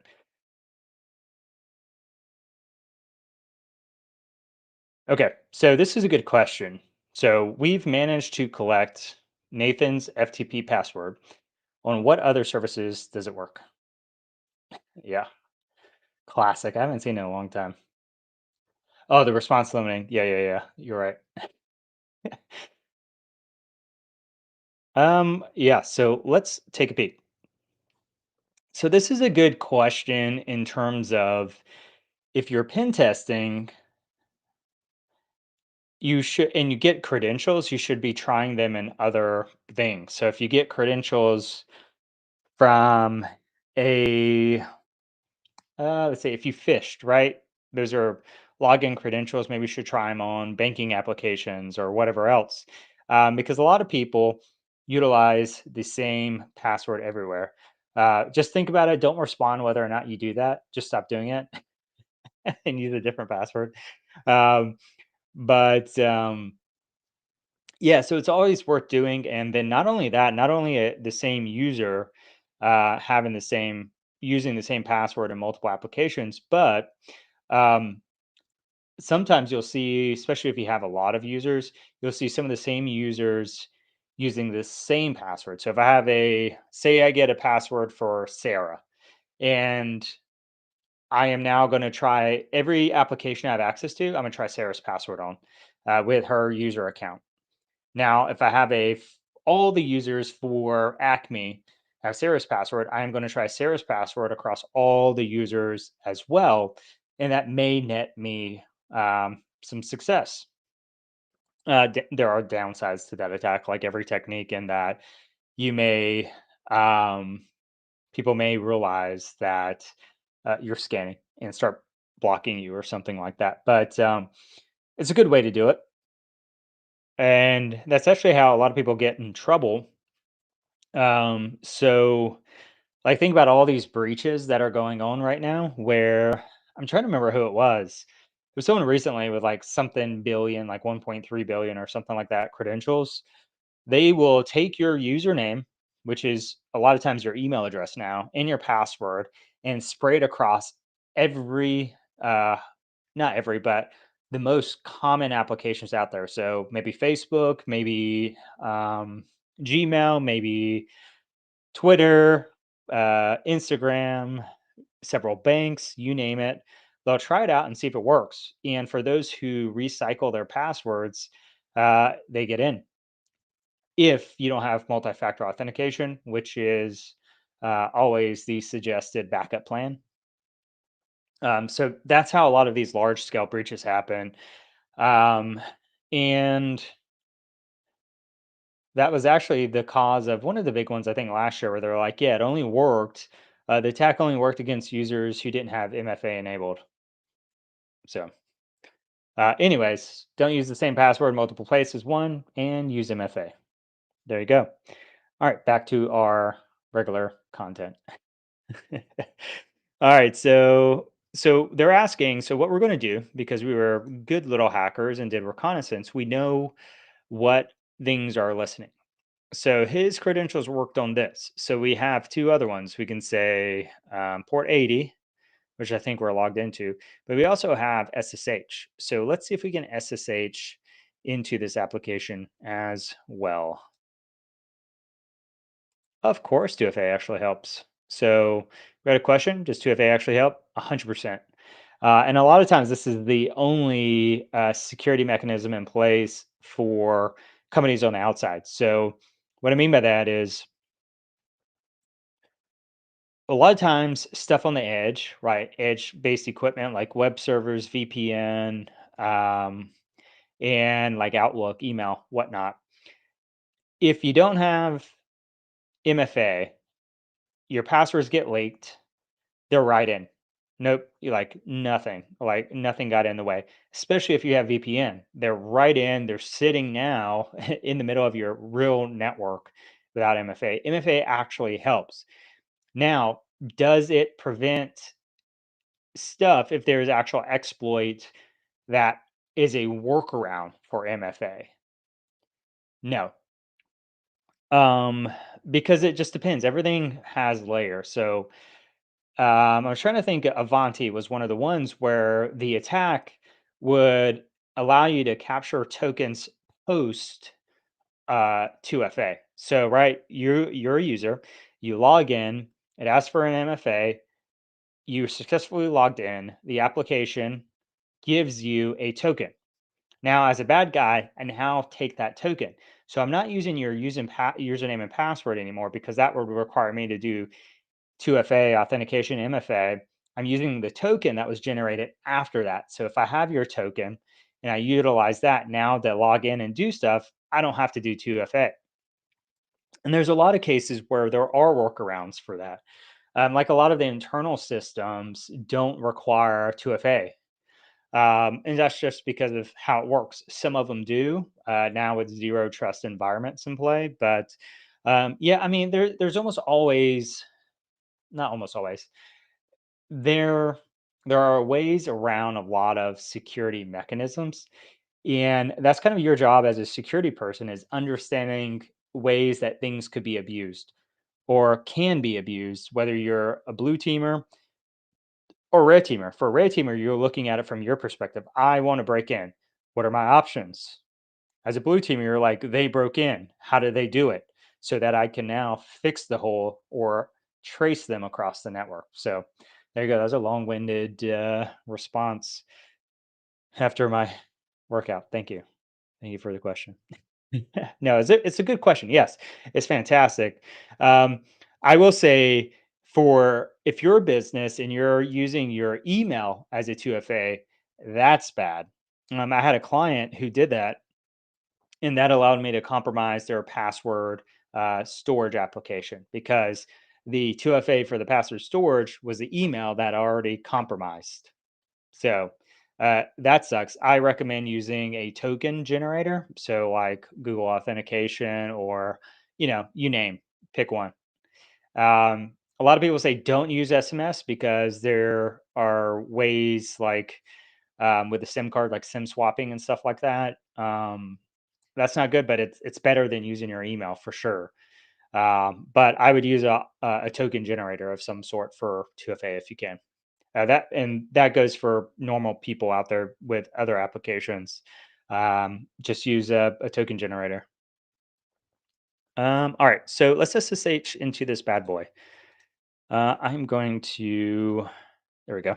So we're going to say SSH, and I'm going to have to form this query. We'll add the IP address. I need to bring up Wireshark so I can get the username because it's been like an hour since I last looked at it. And we need to put that in the front here because otherwise it'll use our default, which is Scally. And we need to hit yes here. And now we need the password. And the password is book that hat for me. I don't know what that means. Does anyone know what that means? There we go. So yeah, it worked. Great. And we can say the answer, we've managed to collect Nathan's password. What service does the password work? SSH. Bingo. Submit the flag located in his directory. Here we go. And if you remember correctly, so here's another thing. YubiKey. Not everything supports YubiKey, but it's definitely a lot more common. So we'll do YubiKey's good stuff. Let's add this to our notes. We'll go to Linux cheat sheet. I wonder if I can. I wish there was like a way we could do some formatting here, but I don't see. Oh, there we go.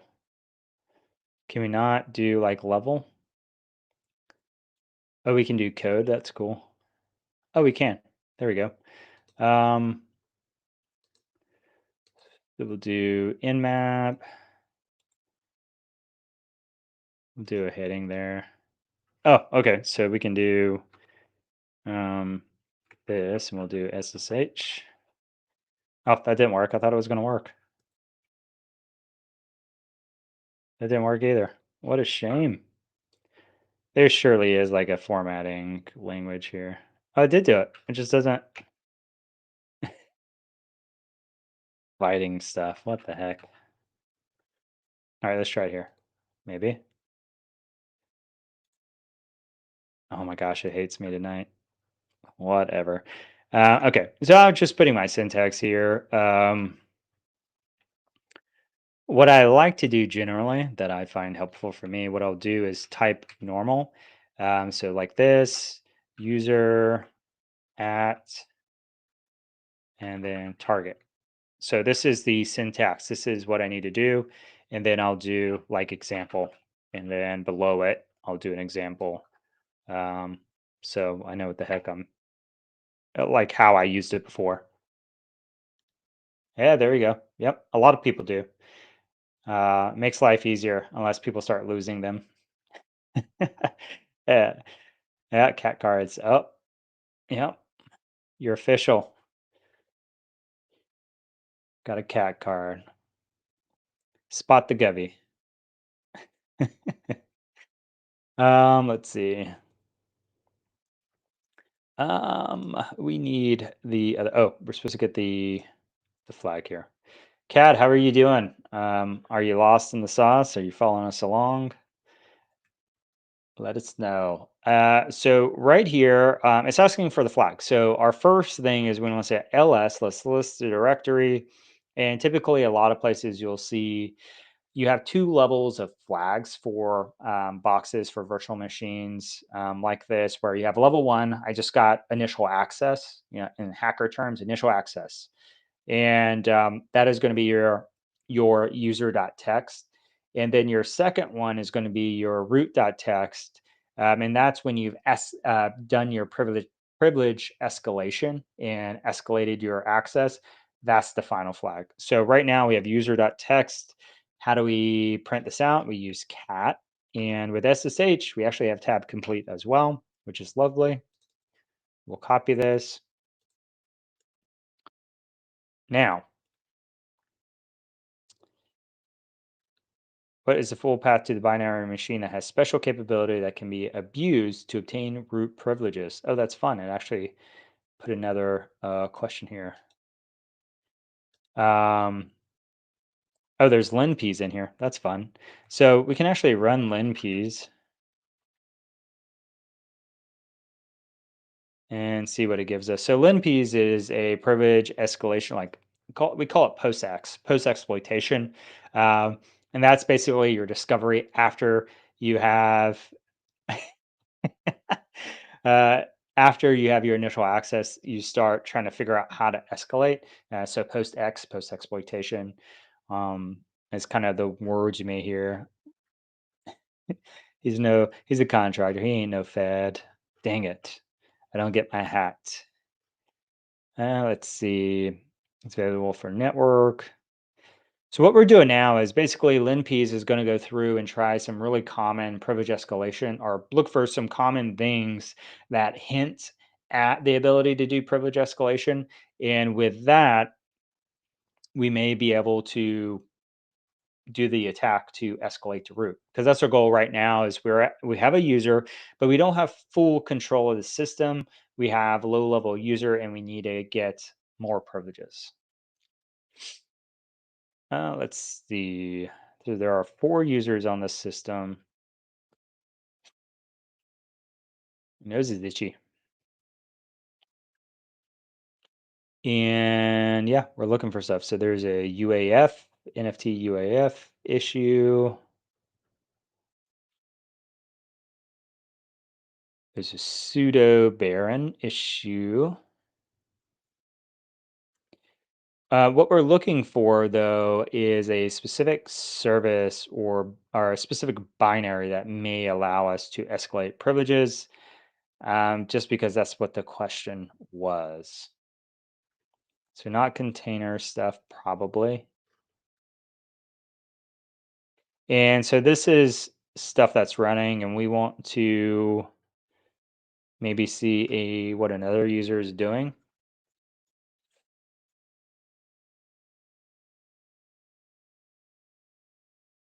perchance. This user may be doing some stuff that may hint at what is exploitable.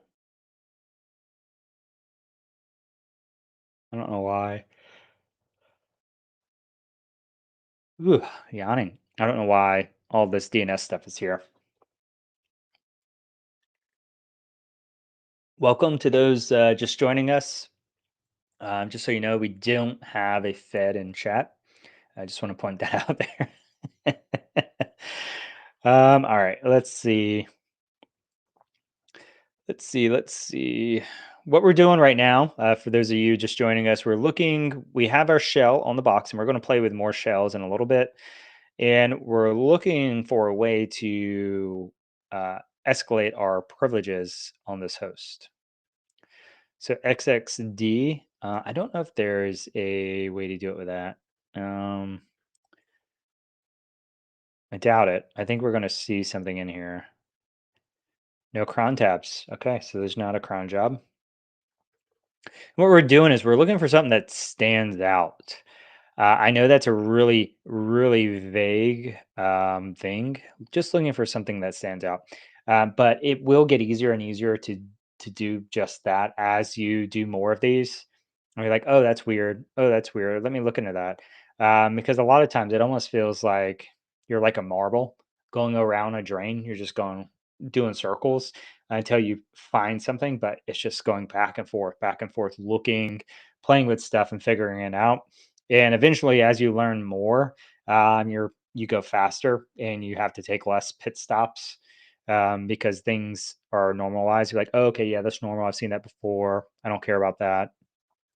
And basically, what I said on the last one, where things start sticking out to you, you have more tricks, and things just start building on top of each other. So it's great. So don't give up. It's going to be annoying. It's going to be painful in the beginning, but it'll get better. And the more you do it, the more you join sessions like this, the more you practice on your own time, the more it's going to start making sense to you. All right. Can't believe I forgot to put this on LinkedIn too. What a shame. Womp womp. Let's see. All right. So these interfaces, I'm just skipping through some of this stuff more quickly. UID, that stuff's not going to do it. ptrace isn't going to help us. I don't know what PK exec is.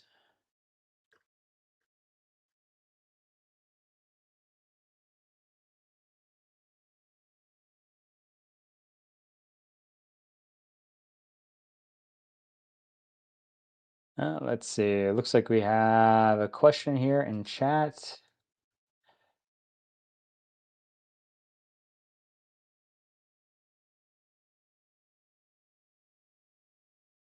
Oh, you found a bug. Good for you.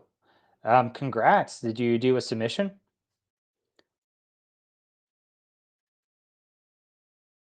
Yeah, and yeah, do tell us more. What was your process if you were successful?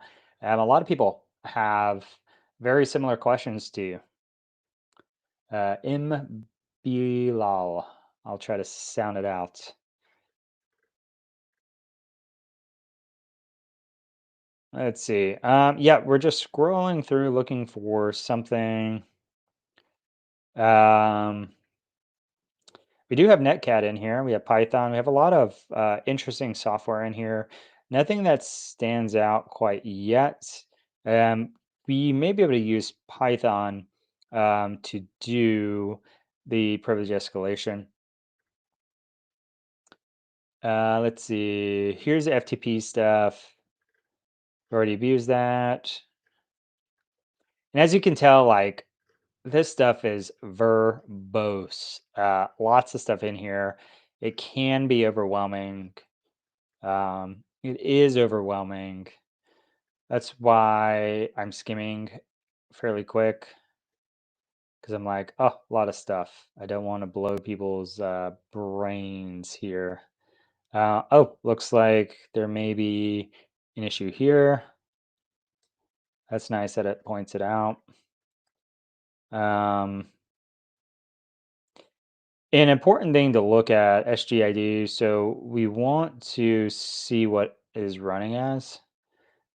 So I'm gonna copy this and put it in our notes. I've been doing a terrible job of keeping notes here. I'll go back and take them, I swear.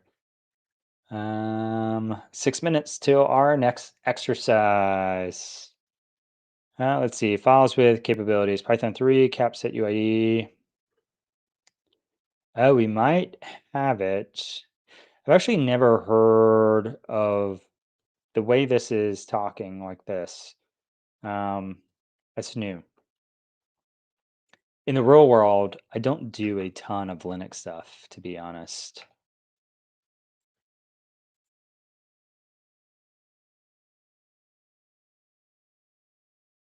Oh, I was trying to do, let me do priv esc in the front to get it from, so this is another cases, special characters getting in the way. I was trying to interpret it as something we didn't want it to interpret.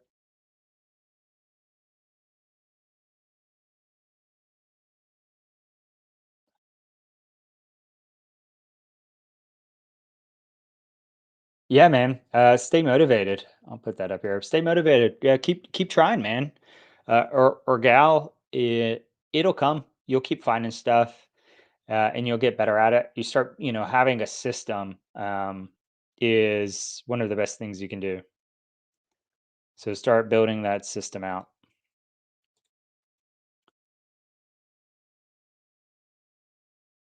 So what I'm doing is I'm looking for a way to abuse this Python command here, or abuse the Python command so that we can utilize it to get privilege escalation.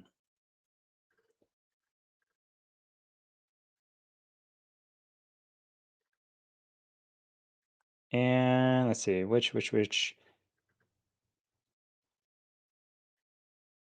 See, assuming the intruder compromises the host machine as a local user and spawns the least privileged shell, he looks for system capable, blah, blah, blah.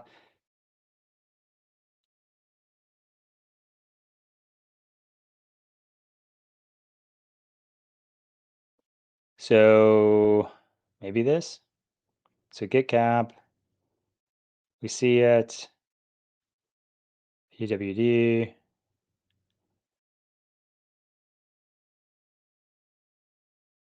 Huh, okay, let's give it a whirl. Let's see if it works. Problem is that we'll lose our place. So let's finish going through this. We actually have quite a few here. I might drop these all in our. What do you mean? What do I mean? I don't do a lot of Linux stuff. Ah, good stuff. Have you been focusing on specific classes of bugs?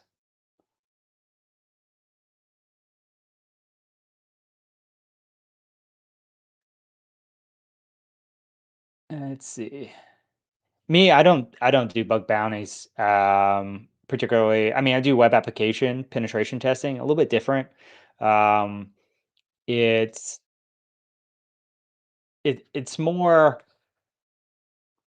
it depends. Yeah, a lot of times they're not looking for like some crazy O days, and they're usually a lot softer of targets, meaning like there's going to be a lot more vulnerabilities when clients come to you directly because they don't have thousands and thousands of bug bounty hunters looking at the same application.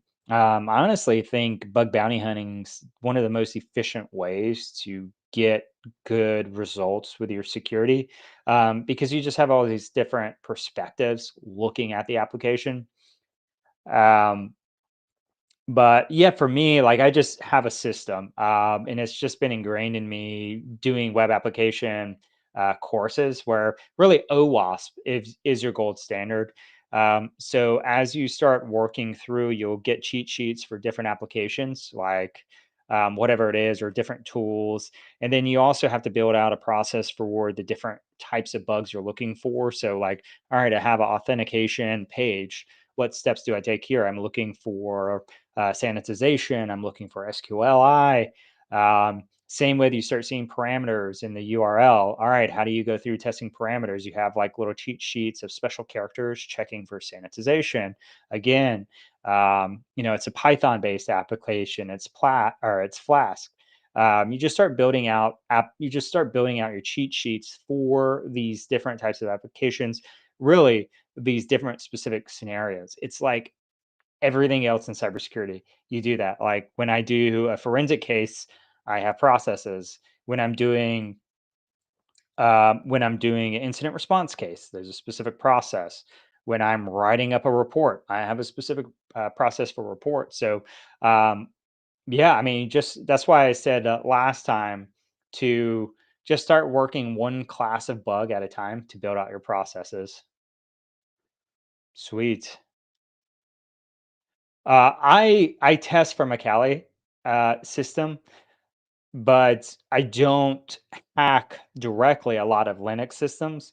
And the reason I don't is because a lot of organizations don't a lot of the ones I have, they don't have Linux systems that are servers. A lot of them are using Windows servers. I mean, I have had a few that are Linux servers, but typically the Linux systems that are up, they don't get me anywhere. They're not domain joined, so I just ignore them. If they're not progressing my attack, generally in a pen test, I just note the finding and move on. I'm not going to spend a ton of time on something that doesn't help me progress.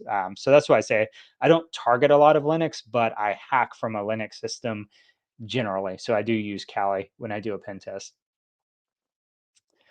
All right. Cool. Let's see. So we're scrolling through here and we're seeing if there's anything else that catches our eye. Before we move on, we should probably look at the user's history as well, actually. There may be something in there where we'll see running as him. There's Flask. Speaking of Flask, and let's see, writable log files. Here's a bunch of red, lots more red. Log files, I don't think we're going to be abusing a log file, so we'll skip those. My guess is it's going to stick out like a sore thumb since they are basically said, hey, use this, and it will show up.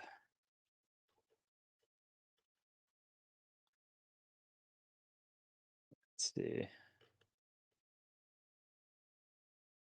Well, let's try it. The first one is sudo tecal, and we need permissions. I mean, this is my guess. A lot of these easy ones just do like this. Okay, so there's no sudo there. All right. So the next one is to try that actual exploit that we had, which is this. So this is like a funky thing with Python. And we'll see if we can leverage it.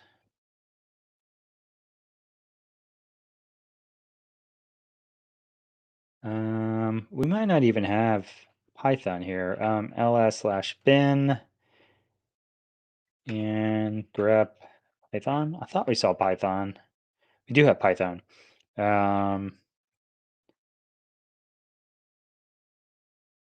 So let's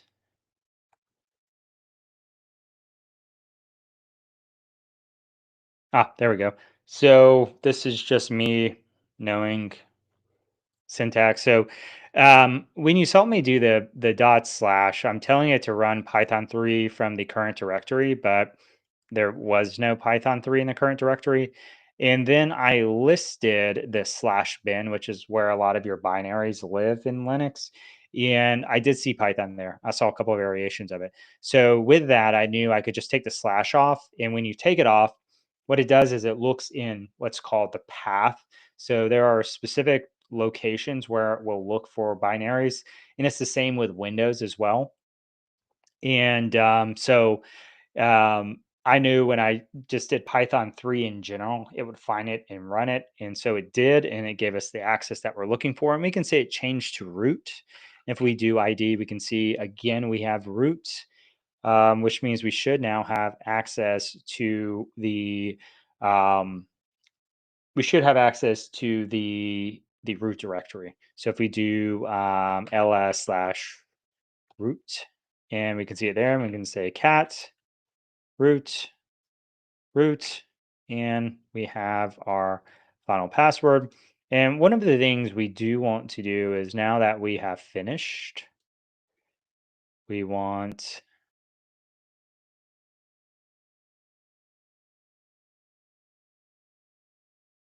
I wonder if it's going to yell at us because we didn't do it right. Nope. What is the full path to the binary on the machine that has special capabilities that can be abused? I wonder if we use the correct one. Slash bin Python 3. Let's try that. I don't know. We might have not did it the intended route. Yeah. So we didn't do it the intended route. Oops. Let's see what these people did. I'm cheating because I solved it already. Okay. Don't judge me. Let's see what the right answer was. Oh, they want us to do 3.8? Let's see. So this is just a case where we were right, but we were wrong. No. So they did it wrong as well. User bin. Oops.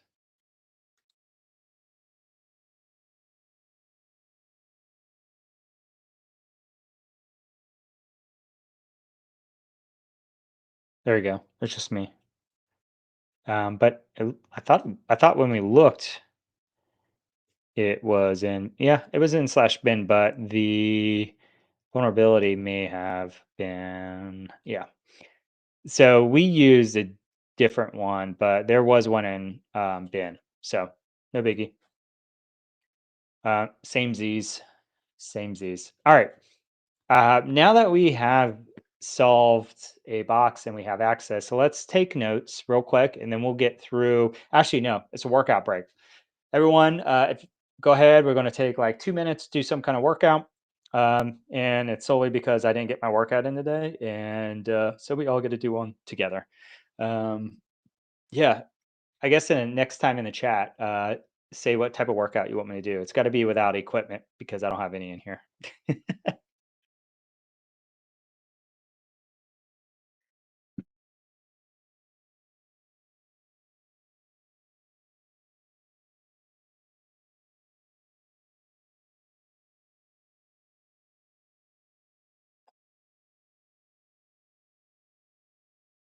Push dirt.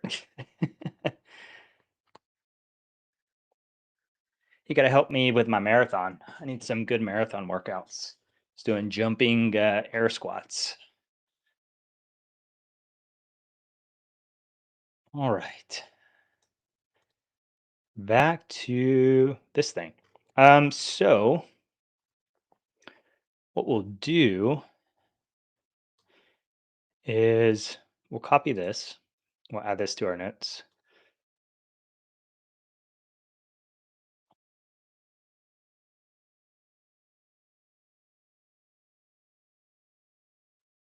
So we'll say privesc here. And actually, we can do all this in a code block, I think. Beautiful. Oh, yeah, that looks way better. And we'll also do, we'll copy this.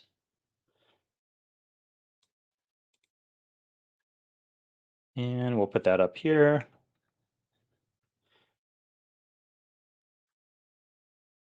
Sheesh, so much space. Planks for core. Yeah, that's a good one.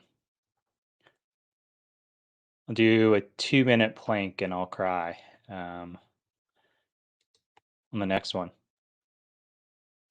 Is anyone else going to do planks with me? People are coming in here and we're like, I thought we were hacking stuff. What is this workout mess? Maybe that's my thing. I'm the working out hacker. I don't know. Is that a thing? Let's see. So what I'm doing is I'm just taking pictures and getting stuff straight here. Trying to remember what the heck was the name of that. We downloaded an app the other day to take pictures. I can't remember it. Shutter, that's what it was. Perfect. Thanks.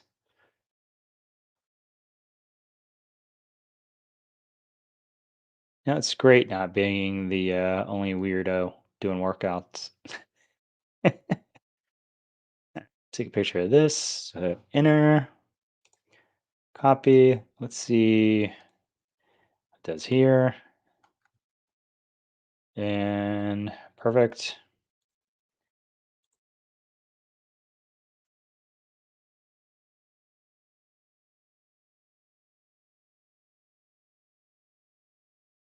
Wonder how I can. I'll just do it above it. I was trying to create a space between these two things, but it wouldn't let me. So we'll just talk about what we did. So downloaded, keycap, followed, stream,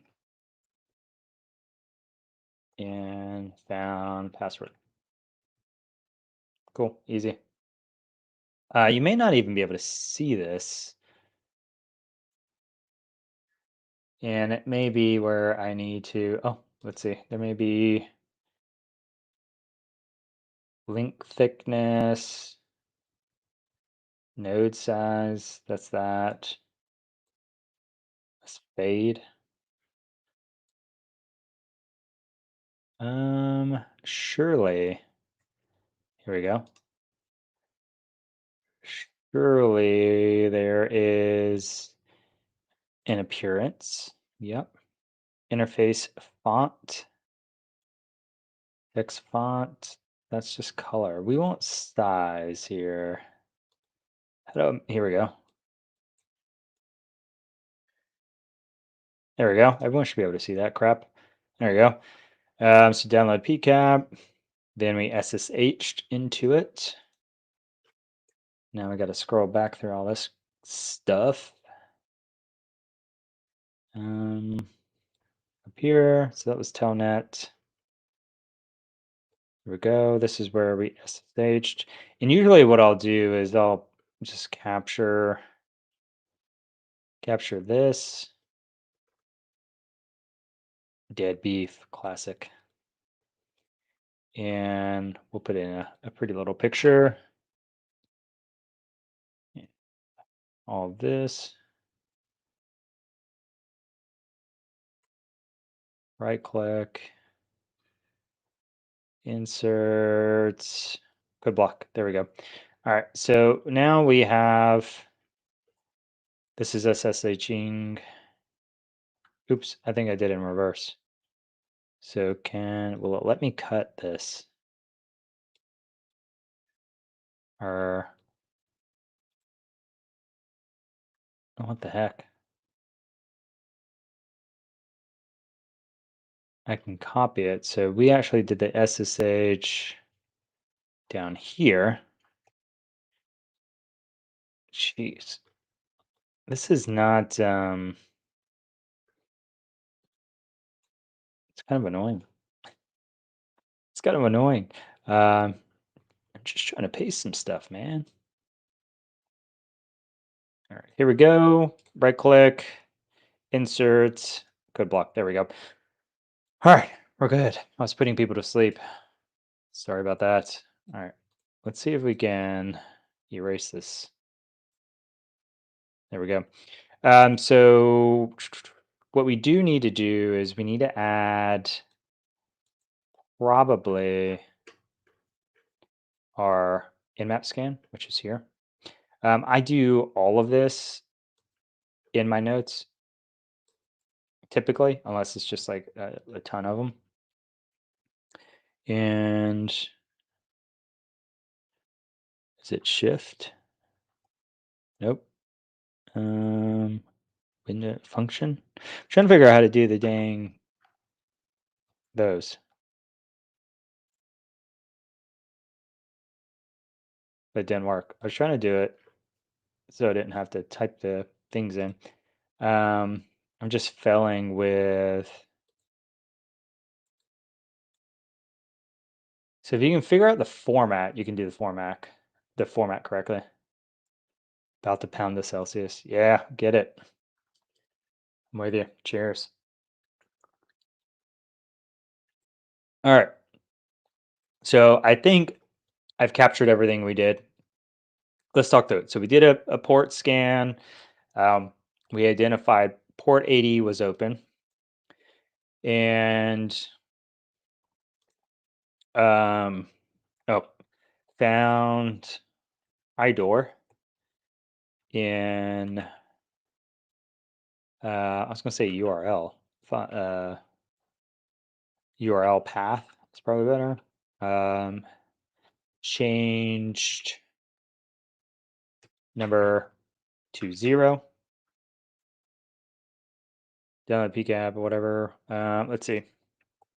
Probably like note taking is the worst part because it's just so tedious. No one likes it. So we did security snapshot.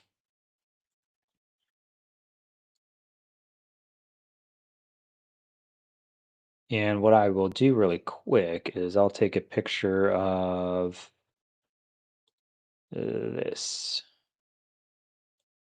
right here. And it's great if you can add like squares and stuff around it. You might be able to.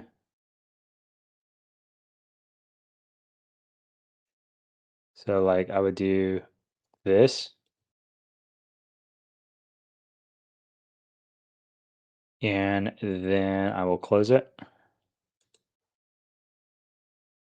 And now we copy and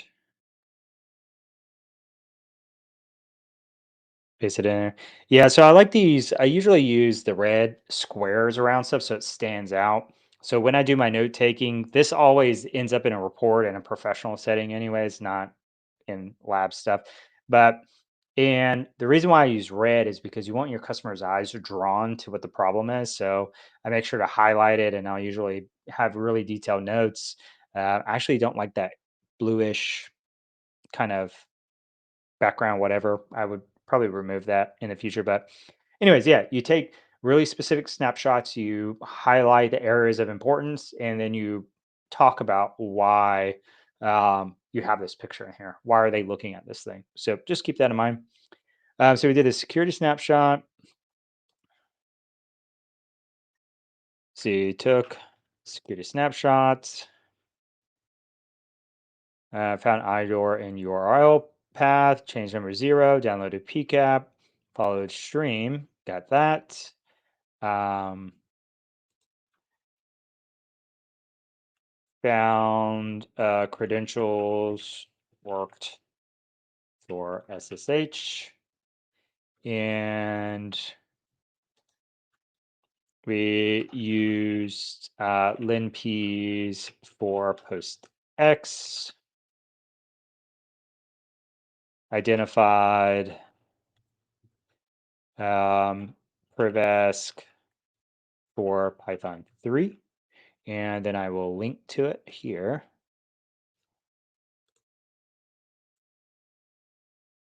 I'll drop this in there. But like I said earlier, if you weren't here earlier in the stream, you leave notes so that when you come back months later, you know um, what you're looking for.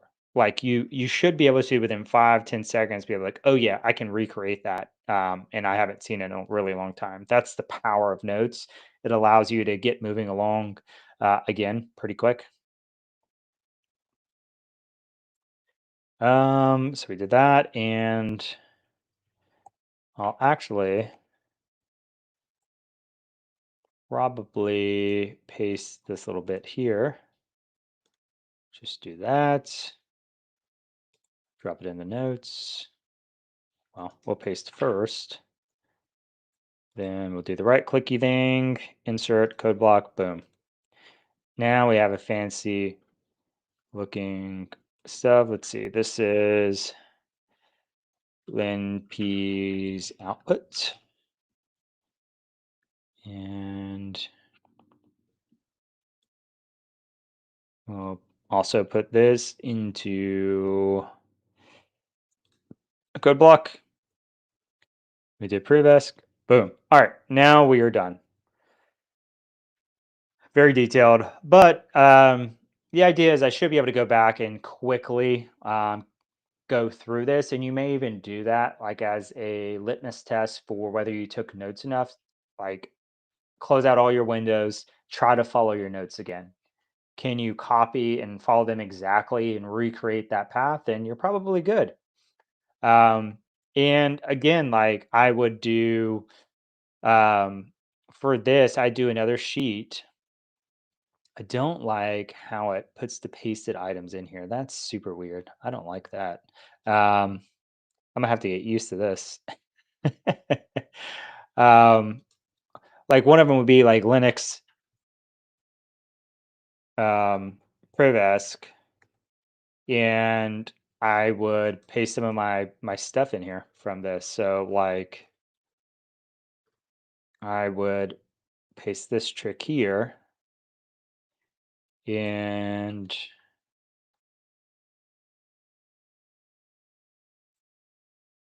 and whatever information I would need for it.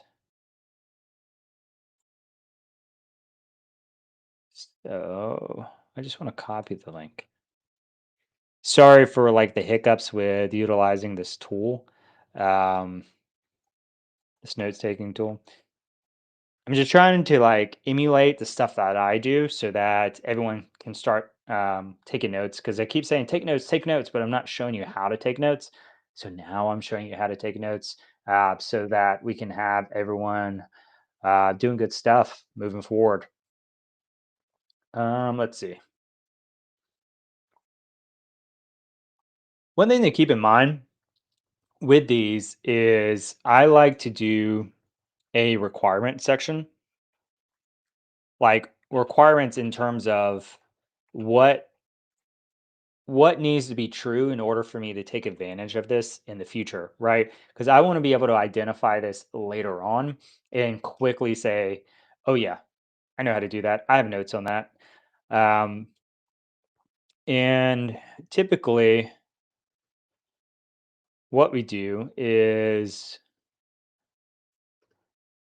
we want, I was trying to see if it would tell us. I think it might tell us in our notes here while we prevest. So this one, I hate how it jumps around. It jumps back up to the top. Also complaining.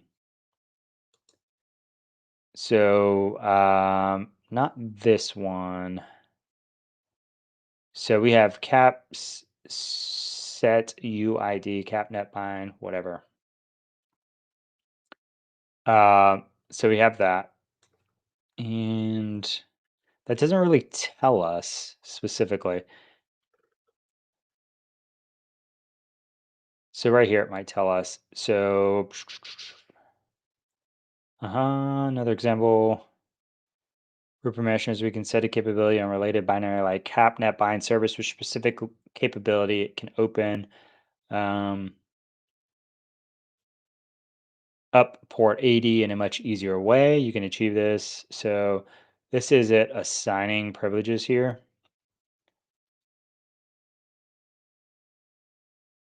So if we do, so this is how we could tell. If we see cap set UID EP and we can get that with git command here, we know we have a potential path for privilege escalation.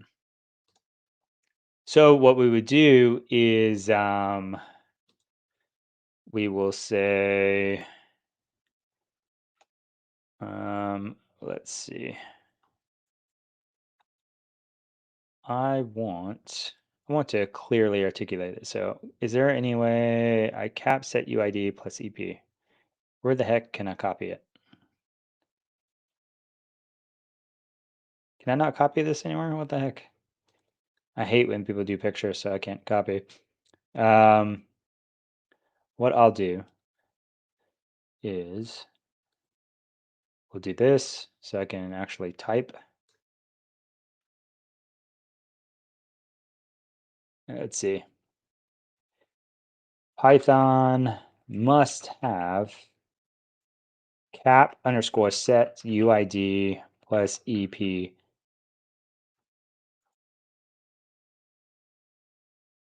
Set to C, run command. This, can I get rid of this?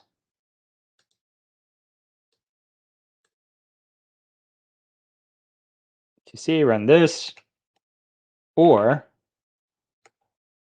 run linpiece. All right. Yeah. Thanks for hopping on. We'll see you next time. Maybe we'll still be here when you get back. Probably not if you're going to grab dinner and hit the store. We'll see. We'll see if I stay any longer than 9. We'll see. Um, yeah, so that's kind of how I would do it. Let's see, set UID for this. I would give it a title. Pet set.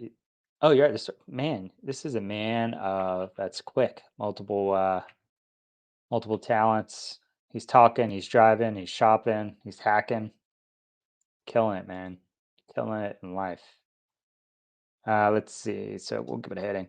But yeah, that's kind of how I do it. So I'll do a title. I'll talk about like what's required to accomplish it. I'll set up a POC. Like none of this is POC. We'll get rid of that. But this is the POC here. Yeah, we're out of code block there. But I mean, that's pretty good example of how I would do it. So you always want to know what must be true in order for me to take advantage of this, and how do I figure that out? So I have two commands here. I can do this manually, or if I happen to see it while I'm running linpiece, then all I need to do is just run this command really, and then check my ID, and I'm golden.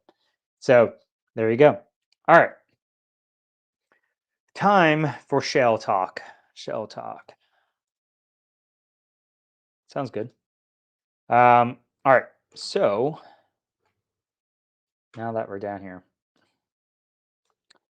So say that we're a bad guy and we got access to a Linux system and we want to set up a like a shell of some sort as a persistence mechanisms, right?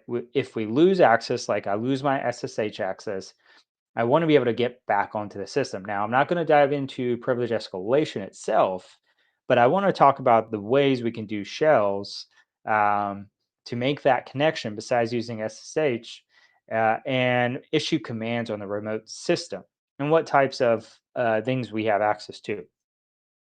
So, really, there are two major types of shells. So, we have a bind, which means it's the target is actively listening for a connection. So almost like a web server, right? The web servers, it's never reaching back out. What it's doing is just sitting there waiting for someone to talk to it. And then we have a reverse shell where the victim is actively reaching back out to the attacker to make a connection. So one's listening, waiting, the other one's actively reaching out. Now, the advantage of a reverse shell is that a lot of times in the network, we have firewalls in the way. If we're doing a bind shell, say I'm on the internet and say the system is located inside of a company network and I have a bind shell, there is no way for me to get from the internet through the firewalls and all that to whatever subnet we're on to get to my victim. It's just not happening. There's too many things in the way. However, if I have a computer sitting directly on the internet and I do a reverse shell, I can get that connection out and back to my attacking machine. And that's the reason why a lot of people use reverse shells. They make their way out where you otherwise may not be possible, where it may not be possible. So this is important in the pursuit that, yeah, it happens a lot. And in almost every case, you'll see kind of a similar situation. But in most companies and organizations, there's no most of the time the firewalls are straight open. I mean, just to be real, especially on specific ports like port 80, port 443, things have to get out to the internet to get updates or whatever. So if I'm an attacker and I say, uh, yeah, I am just going to have my listener listening on port 80, the chances of the victim being able to talk to me are very, very high. And as you advance in your pen testing, what you'll have to start playing with is the idea of making sure your connections, your reverse shells or whatever are able to make its way out into you, or you are able to make your way to them. And if you're struggling to understand that concept while you're working it, draw it out. Let it make sense to you. That is the best way to do it, is just make a map. Where does your connection have to go, or what does it have to pass through um, to make it, or to make a complete connection? I was going to say to make it out, but what if you're trying to make it in, right? Um, so that's the gear, or so that's what we're working through here, and I'll show you in a second. Actually, no, we have to do some planks. We're going to do planks for a minute on the watch. I'll set the timer and we'll be back. So thank you for just joining us. We'll be back in 1 minute after I stop talking, and we'll start talking about shells and how they work. So be right back. If you want to get some workout in, do a plank for 1 minute.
Oh, all right. We're back. Whoever was on YouTube, get that back straight. I was trying to. I don't have a mirror to look to make sure I'm straight. I was doing it in like the front leaning rest position. Hey, it was still a good workout. Leave me alone, man. All right, so let's start with the most basic of shells. So that is a netcat shell. This has netcat on it, and we know that because we were doing some enumeration. So what we need is, we always, whatever it is, we always have to do configurations on both the victim and the attack machine, right? So one's always going to be the listener. One's all Yeah, one's always going to be the listener, one's always going to be reaching out, and it's just a matter of swapping. So for this one, we are going to set up a listener on the victim, and we're going to connect to it, and then we're going to do the reverse. So how do we do that? Well, we say, we'll Google it. It's the first thing.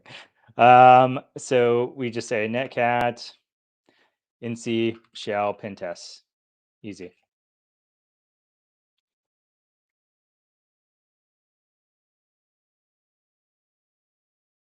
And we're just looking for netcat. That didn't help me. Set up netcat shell.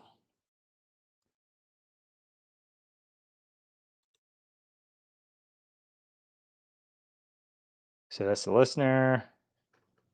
Then we just connect with netcat probably, but I'm trying to remember if it drops if we do that. I can't remember. I never used netcat.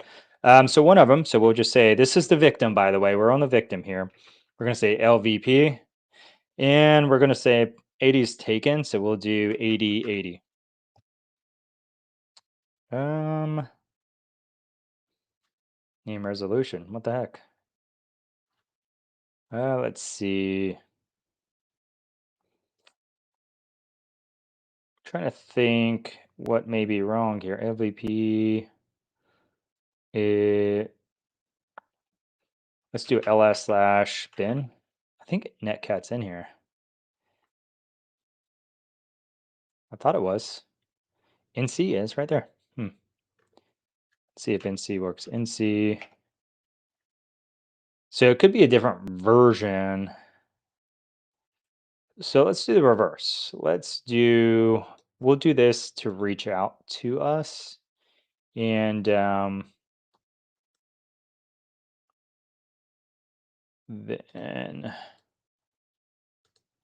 if I can get my sessions over here. Okay. Let's squeeze this down. Oh, I like that. So whatever we did, it worked over there. So we're going to say NC, we'll do the same port over here. 8080. There we go. It's listening. What we do need to get is the IP address. So this is us right here, tune 0. So for those of you who are doing this, we need to make sure we're connecting to the right interface. So that's problem number one. If you're using the wrong interface, you're not going to get a connection. So there should be at least two interfaces, well, three, if we can count the loopback. So one is, this is like your actual hard connection is going to be here. And this is F0, so Ethernet 0. This is loopback. It's always the same. And then we have tune 0. So this is our VPN with hack the box. And this is the IP. This is how it's going to be able to find us because it's actually, we're connecting to our victim through the VPN, and the victim can connect back to us through that same interface. So we must use tune 0, the interface here, in order to do whatever kind of funky witchcraft we want to do here. So what I needed to do is get the IP so I can tell it how to get back out. So we're going to say this, we give it the IP, and it should connect.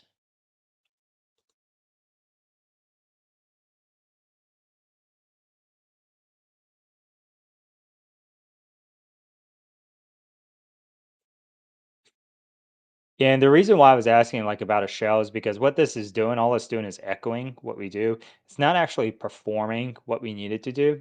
And that's what we want to set up. I thought so. So LVNP. Maybe that's what we needed to do. And then, this is what we need to do. This slash E bash. So this is just a straight reverse shell, where we're having it actually connect to the Kali box to run commands. So that's kind of funny, but let's try the dash in on our victim and see if we can get it to work now. So we'll do this, LVP in.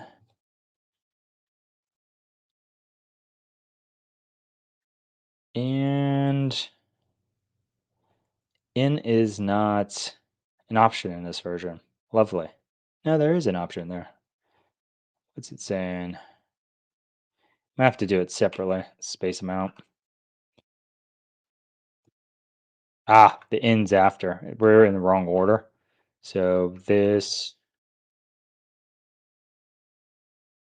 there we go. And then here, do that. And we just need to say whatever our port is here. So this, there we go. And we say NC this. Well, we don't need the URL. And then we just give it the port and we should have magic. Maybe. Always click the wrong ones. You you can label stuff, and I just never do.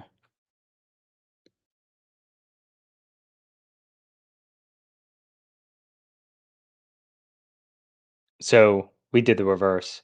So even though it's listening, um, it connected. So an example of a bind where like we set up a listener, say it should be the reverse here, where um, we're doing this, and then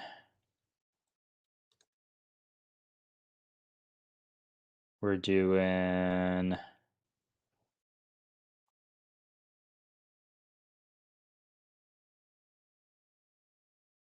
slowness. There we go. And then we just add this to it.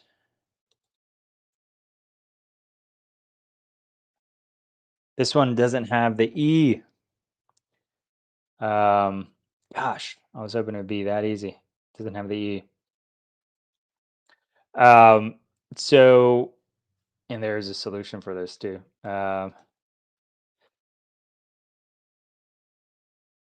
Without the E, like some of them don't have, well, E. So it's kind of funny. Um, it's just different versions is all. LVPN. And so we want,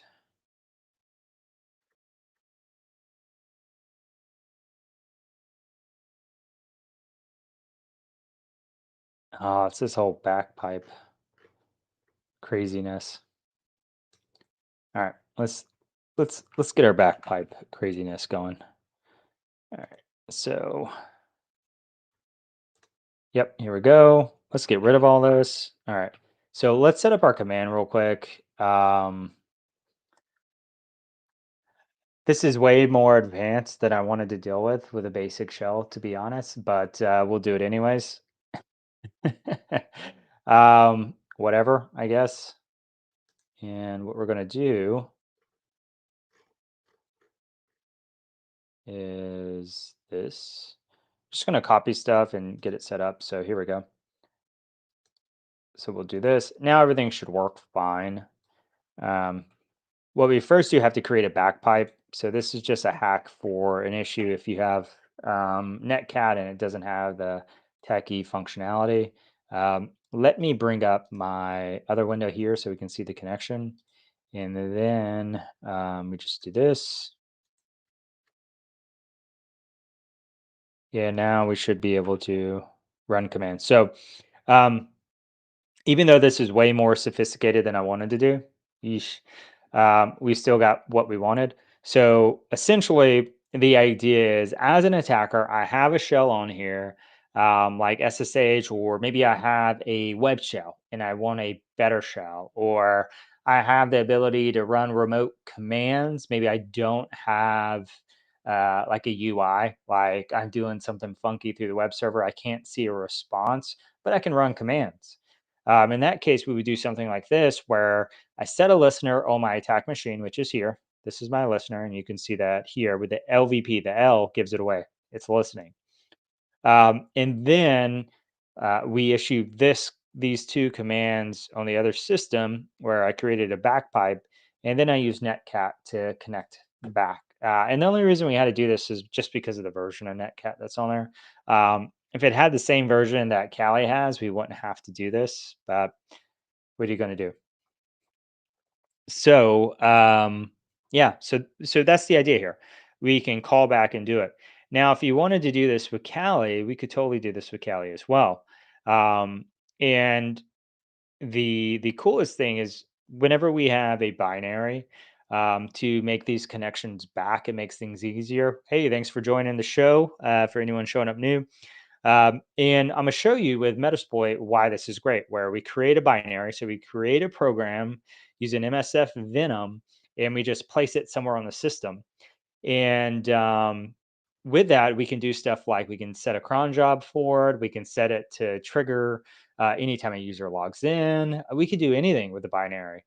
We just set it so that it continues to run, especially as a user with root privileges. We could even set an alias, which is kind of fun too. But the idea is we set it and we'll always get a connection back as long as our IP stays the same. That's the trick. But let's give it a go.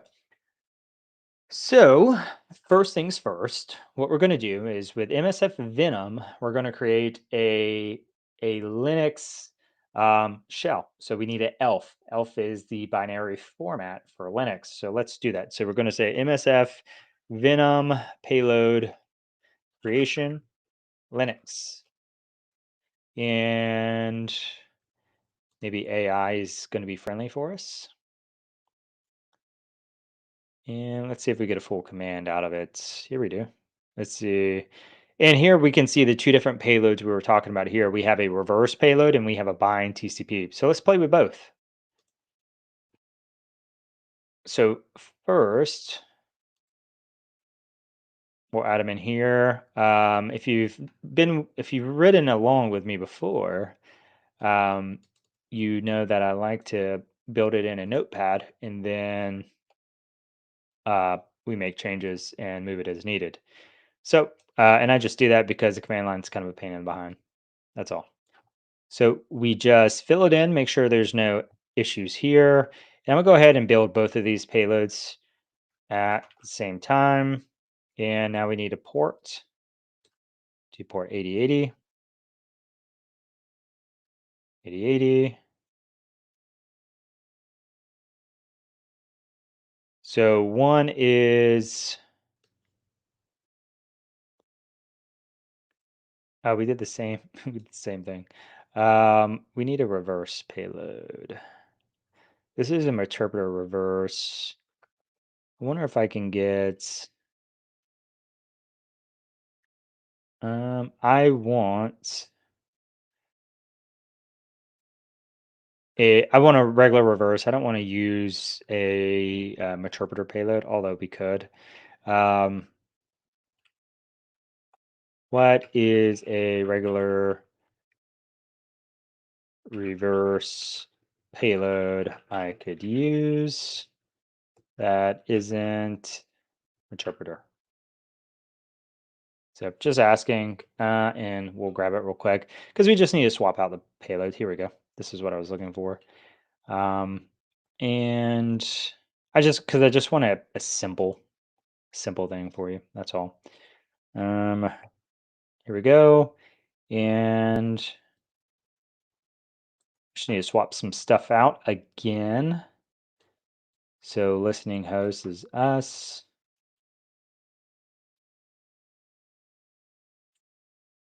And no, listening host, we need to change. Sorry. So listening host needs to be us for reverse shells. I don't know why I messed that up. It's tired. I'm tired. Maybe that's what it is. So we'll do that. We'll grab our IP.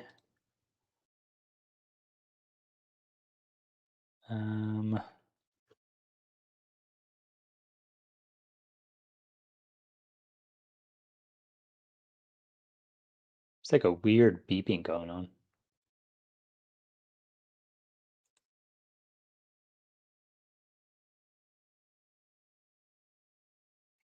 Don't know what that is. Oh, no, I don't want to reset. Oh, someone's trying to reset this thing? Really?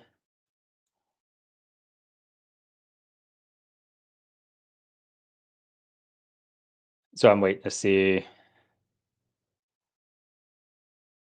if someone resets it. If they do, we'll just do a shell to ourselves because I'm not messing with this again.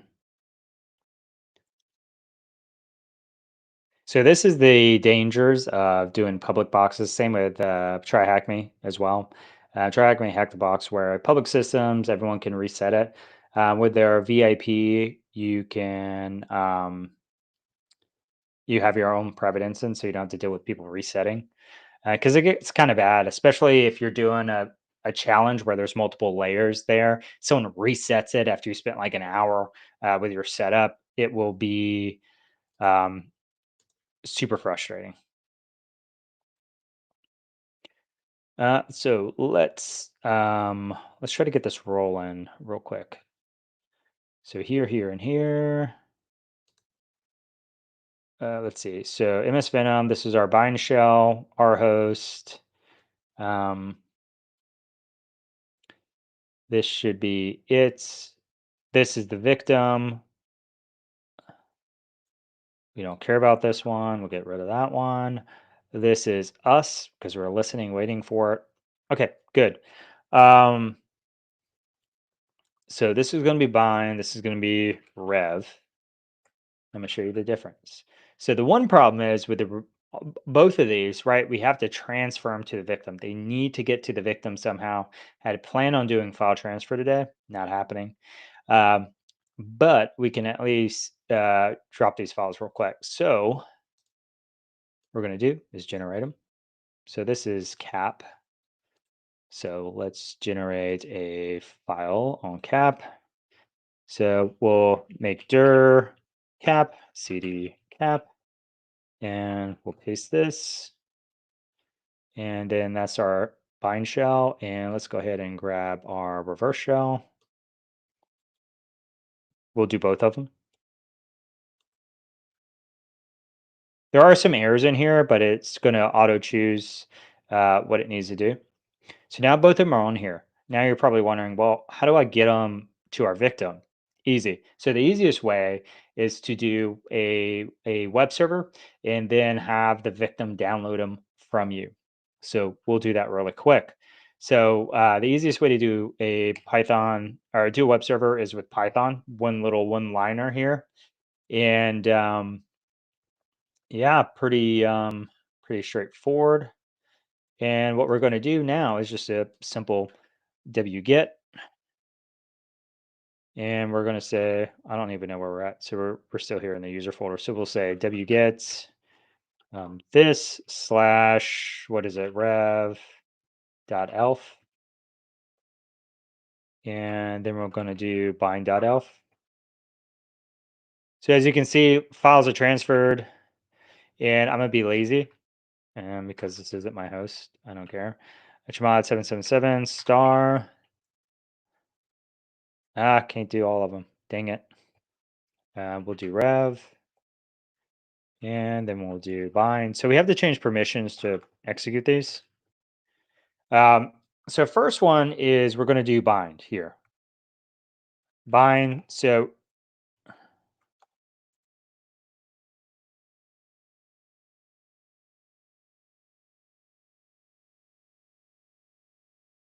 we're going to say bind.elf. So this is running and it's waiting for something to call back to it. Right. So the easiest thing we should be able to do, netcat, and we just say whatever the IP is, which is here. Should just be able to connect to it. I don't think there's a firewall on here. So we just say this 8080.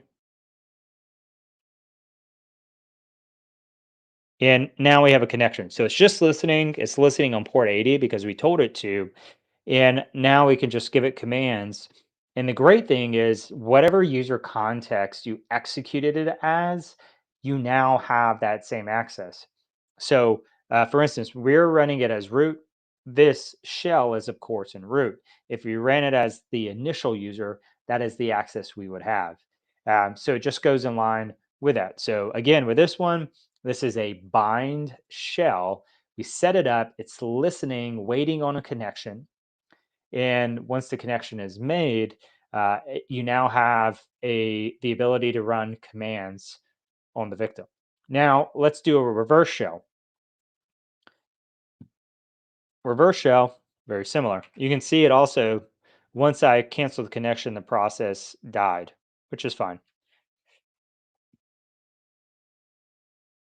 Now we'll do this. So this, remember the screen on the right here, this box is my Kali system, so my attack system. I now have it listening for the reverse shell because remember, when I kick off the reverse shell, it's going to immediately call back to wherever I told it to, trying to make a connection.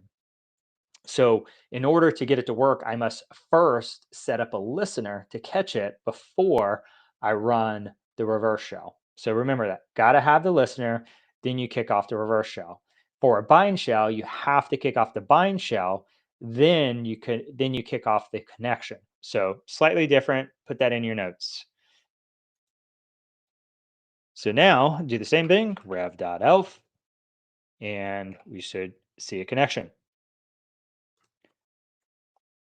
And as you can see, we have the same access at this point. The connection was just, well, slightly different. And so that's the difference here. Again, it called back. We kicked out the reverse shell. We had a listener running. So the connection was successful here, even though we had a lookup error. And we are able to run commands. So ls, I ran a command. Now it looks different than this shell over here because this is SSH. This is a real responsive true shell where this is not. This is this is just a a whatever shell. um, it just doesn't work as good as other stuff. Um, so just keep that in mind. Um, yeah, so that is pretty much it for the stream. Hopefully, we got some good takeaways today. We covered quite a bit. We did like 3 different shells in our new platform. Definitely going to be using this moving forward. And yeah. So next time we'll cover file transfer. We just did a quick one here. This is one of many, right? And that's one of the big things you have to figure out how to conquer is how do I get files back and forth between the victim and the actual attacking system. And you have some options. So you just have to figure out what works for you and do them. All right. We got a few minutes. Let's play around and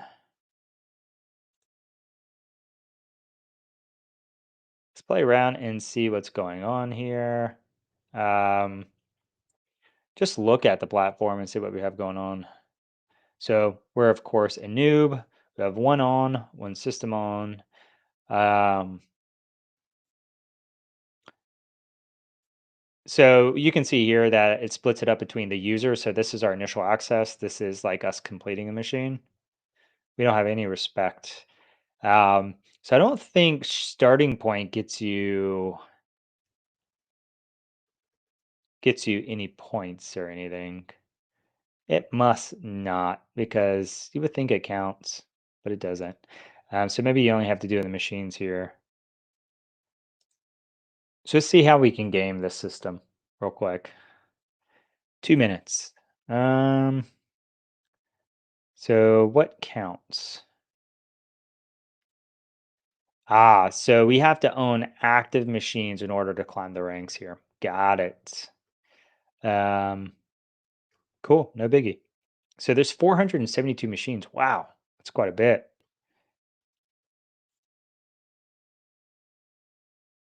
How do we already do coding challenges? That's weird. I don't even know. Yeah, we're gonna have to play with Sherlock and some of these other ones. I think I've done Dante already. I think I did that in prep for OSCP maybe. Oh, and I can create content. Ooh, say no more. Yeah, if anyone wants me to add them on here, feel free. Happy to add you on here.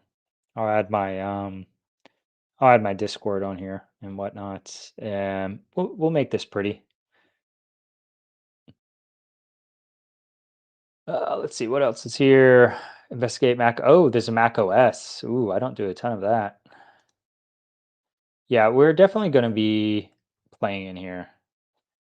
It's going to be good. So, also, FYI, they have a great academy. If you haven't seen it before, I don't know if it'll allow me to log right in or not. Okay, well, Was there a shell one? Which one are you talking about? Yeah, lots of really good modules. One of my paths, so the paths I'm gonna be doing for the SOC and pen tests will be based off of these for training. So good stuff here. And I want to say this is free. A good chunk of it's going to be free, and you get cubes by completing modules, which I love to see. Good quality content for cheap or for free. Can't really go wrong there. Um, all right, so we're at 9 o'clock on the dot.